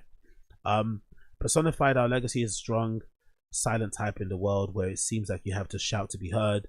Niang's designs are defined by nuance and subtlety. This season to push those qualities to the limit. by trying to capture through color and texture the deep layered aromas that are found in the cigar shops. On call, the designer spoke of transformation in Stockholm, of smoky old school tabac kiosk, a jumble with magazine chocolates and snus into characterless parcel centers. Building on the idea, the team used the boxes that the clothes had been shipped in and packing tape to reconstruct a homely craft paper tobacconist shop in the middle of a slick white industrial space. So he's getting inspired by the smoke shops that have been popping up all around fucking Stockholm. Interesting. Maybe that might explain some of these like clear panels here at the back. Huh. People in smoke shops in Stockholm look like this. They don't look like this around my parts, I'll tell you that.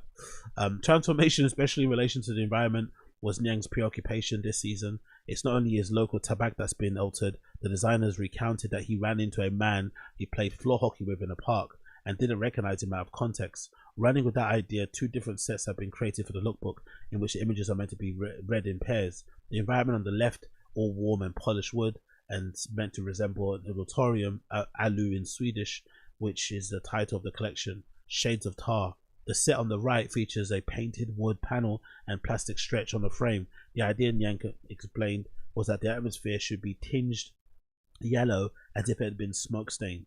That concept cleverly materialized in a pair of jeans that fade to a buttery color rather than white. That was a sly humor too, in having to look one be a variant on a smoking, in this case a wrap jacket with a body in an ash melton. The tobacco brown was another hue. I guess so. Sometimes these explanations, I don't know, man. I guess so. So this is meant to be the tobacco shop with this print in this. I guess the clothes just look good, innit? I guess what matters is the clothes look good, so I think that's what matters here. In each double page, night to day, formal to casual transformation is shown in a single model whose looks have been altered with hair and cuts. The idea is that the press release was to stretch the tension between the safe anonymity to everyday life. Looks on the right tend to be a bit more structured, that the fabrics are crisper. In the red and black ensemble, there was an attempt to make a sporty look evening ready, and the sleeveless men's top was inspired by a tuxedo shirt. The season's elephant cords bridge the divide nicely, as did the tailored coats. The undeniable success and influence of the brand at this time can to some extent, like the collection, be understood in the context and time and place. Although Niang's designs are ever evolving, our legacy has not changed drastically, but the world has. The collection took the performative aspects of life in digital age and acknowledged the power of passion to express our different selves. The difference lies in proportion. Although it's a global company that operates on a human scale and has done so from day one. The hour in the brand name references the fact that the company has founded by 3 friends. What differentiates OL is that it delivers main platform. Okay, cool. As Niang said, with a smile, we are logum, referencing the Swedish ideal of not too much, not too little, which sounds just right for the times we're in. That's true. But instead, all the blurb aside, definitely the strongest OL collection I've seen in a while. Not strongest, definitely the most well refined, finished, whatever you want to call it, collection I've seen from them. LVMH money definitely paid dividends. Loads of stuff here that I'd wear instead of in terms of the jackets, the shirts, the pants, the boots, obviously. Loads of great little styling nods as well. Some of these little bits on the jackets are really fucking nice. The levers are really cool. I really like it. No, not bad. Not really like it. So big up our legacy. Big up Blood Clot, our legacy. And then lastly, want to check out a bit of Prada here from Musha Prada and Raf Simons. Let's see what they were offering here. I haven't seen this actually. First things first, I love the footwear. Already some of the footwear I'm liking. These, I guess you're going to call them Chelsea boots. I'm going to call them like, they look like 3/4 length cowboy boots more so. Because there's more of a lift. There's more of a lift on them on the front. So they kind of shorten Chelsea boots to me. But I really do love them. This particular look number 3 with this plaid overcoat, it looks like, or is this a cardigan? Maybe it's a trench. No, it is, yeah.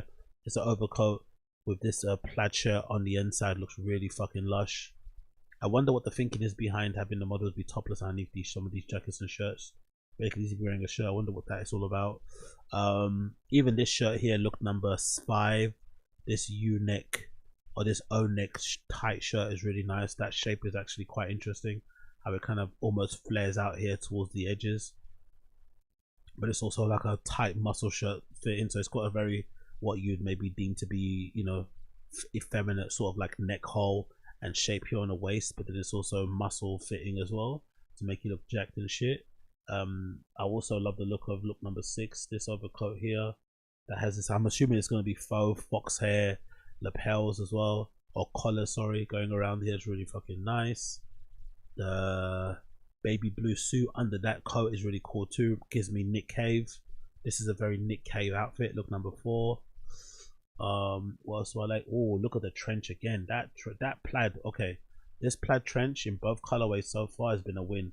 The yellow and the pink so far, win. And I'm not mad at these short Chelsea boot type thing, cowboy boot things.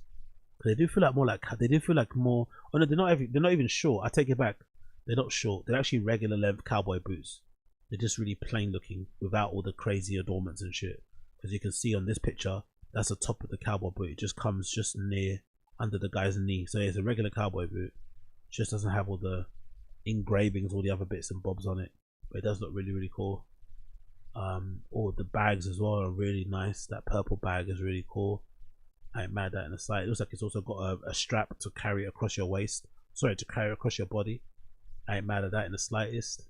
The styling nod on this, look number 10, is given very Raf Simons, actually with the hood cinched in the way it is. The cut on this shirt is cool too. I love that earring. Whatever that earring design is pretty cool. Is that a basketball? That is really cool. That little earring design here is really nice. That little basketball thing. I love the wraparound faux fox thing going around here on the sleeves, on the shoulders, sorry. Yeah, the cowboy boots are sick. I don't mind these. Okay, these have got some adornments on there. It's got kind of like hearts things on the top there. That's pretty cool. This actually looks, oh wow, I love this. This looks like a PJ set. Look number 15, but it's kind of not worn like a PJ set with cowboy boots worn in them as well. I ain't mad at that in the slightest. Look number 16 is very Raf, to be honest. This one here, down to the model, incredible. Or in more cowboy boots with a brogue style tip at the front. You got this guy wearing male Mary Janes, which I love the look of, to be fair. The male Mary Janes are really nice. They also kind of look a little bit like brothel creepers. They're kind of giving creeper looks as well there. I ain't mad at them. It's like, oh, there's a down jacket. Yes, baby. There's a fucking down jacket. Hallelujah. Look at that. Oof, that's gonna be bucks in it. There's a Raf Simons by Musha Prada designed fucking down jacket. That looks fucking lovely. I love that. And that green as well. It's a bit oversized. Love the look of that also. The pants here I also love the look of. I'm not sure if they're silk or something. These purple and red pants are fucking gorgeous. Maybe personally, if I'd wore them, I wouldn't probably wear them with cowboy boots, but I do like the look of them and the taper. And again, another win with this fucking trench coat with the plaid. Beautiful. Same goes for that shirt and the glasses actually. Another, oh, look at the design of the glasses. That's pretty cool. You can't actually see them from here, but the design of the glasses, they've got the kind of, the things that go around your ears are kind of wrapped around the front here, so it kind of gives a little fake look that way. That's pretty cool. I don't mind that as well. That bomber jacket there with the fur on the shoulders is really nice. The tailoring and the cut of this blazer is sublime, to be completely fair. This double-breasted blazer is brilliant. Oh, look at those jumpers.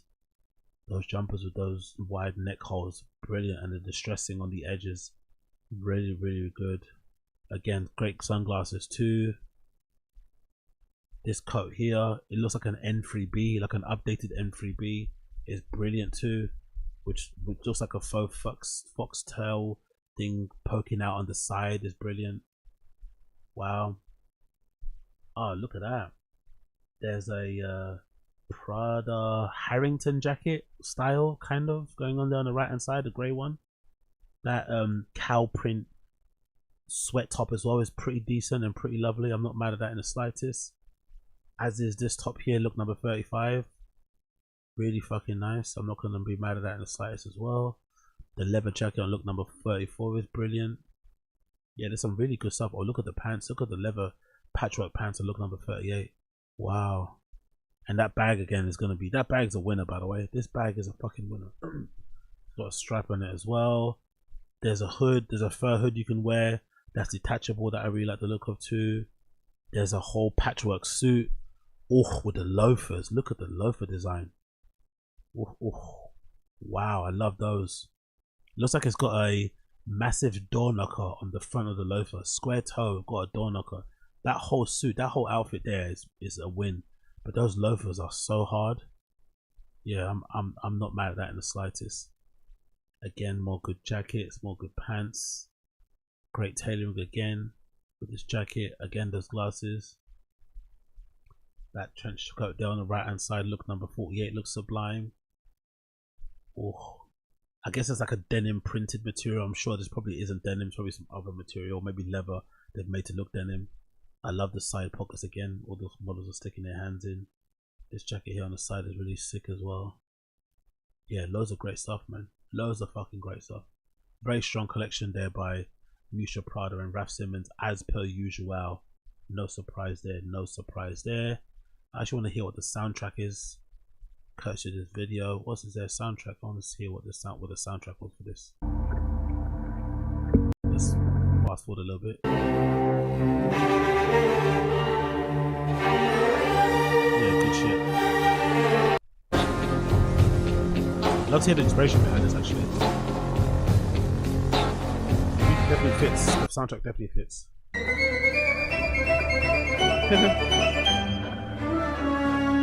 This is beautiful. Yeah, great soundtrack as per usual.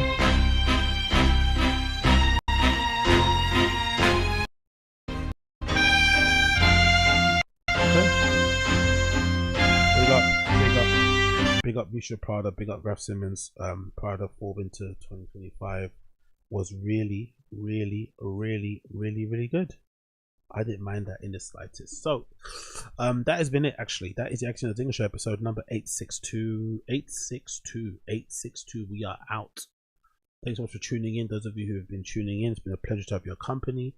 Those of you who are watching this show live, please make sure you like the stream down below. Those of you listening to this after the fact, please make sure you leave me a 5-star review. That'd be greatly appreciated. Random show will be back later on tonight. When I get back from the gym, you'll be hearing the random show, so please keep an eye out for that one. And for those of you who care, my tune of the day for those of you who care will be this particular track by the one and only Kate Teague. So my tune of the day will be by Kate Teague. As you can see here via the screen, the song is going to be called Get By.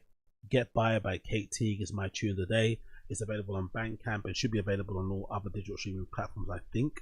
But I have listened to it already via Bandcamp, so definitely check it out if you haven't checked it out already. Tune of the day is by the talented, the ever great Kate Teague. The song is Get By. You'll be hearing that underneath my voice if you listen to it via the audio side of the pod. For those of you watching via the video, you won't hear anything. And I'll see you guys again very, very soon. For now, take care. Peace.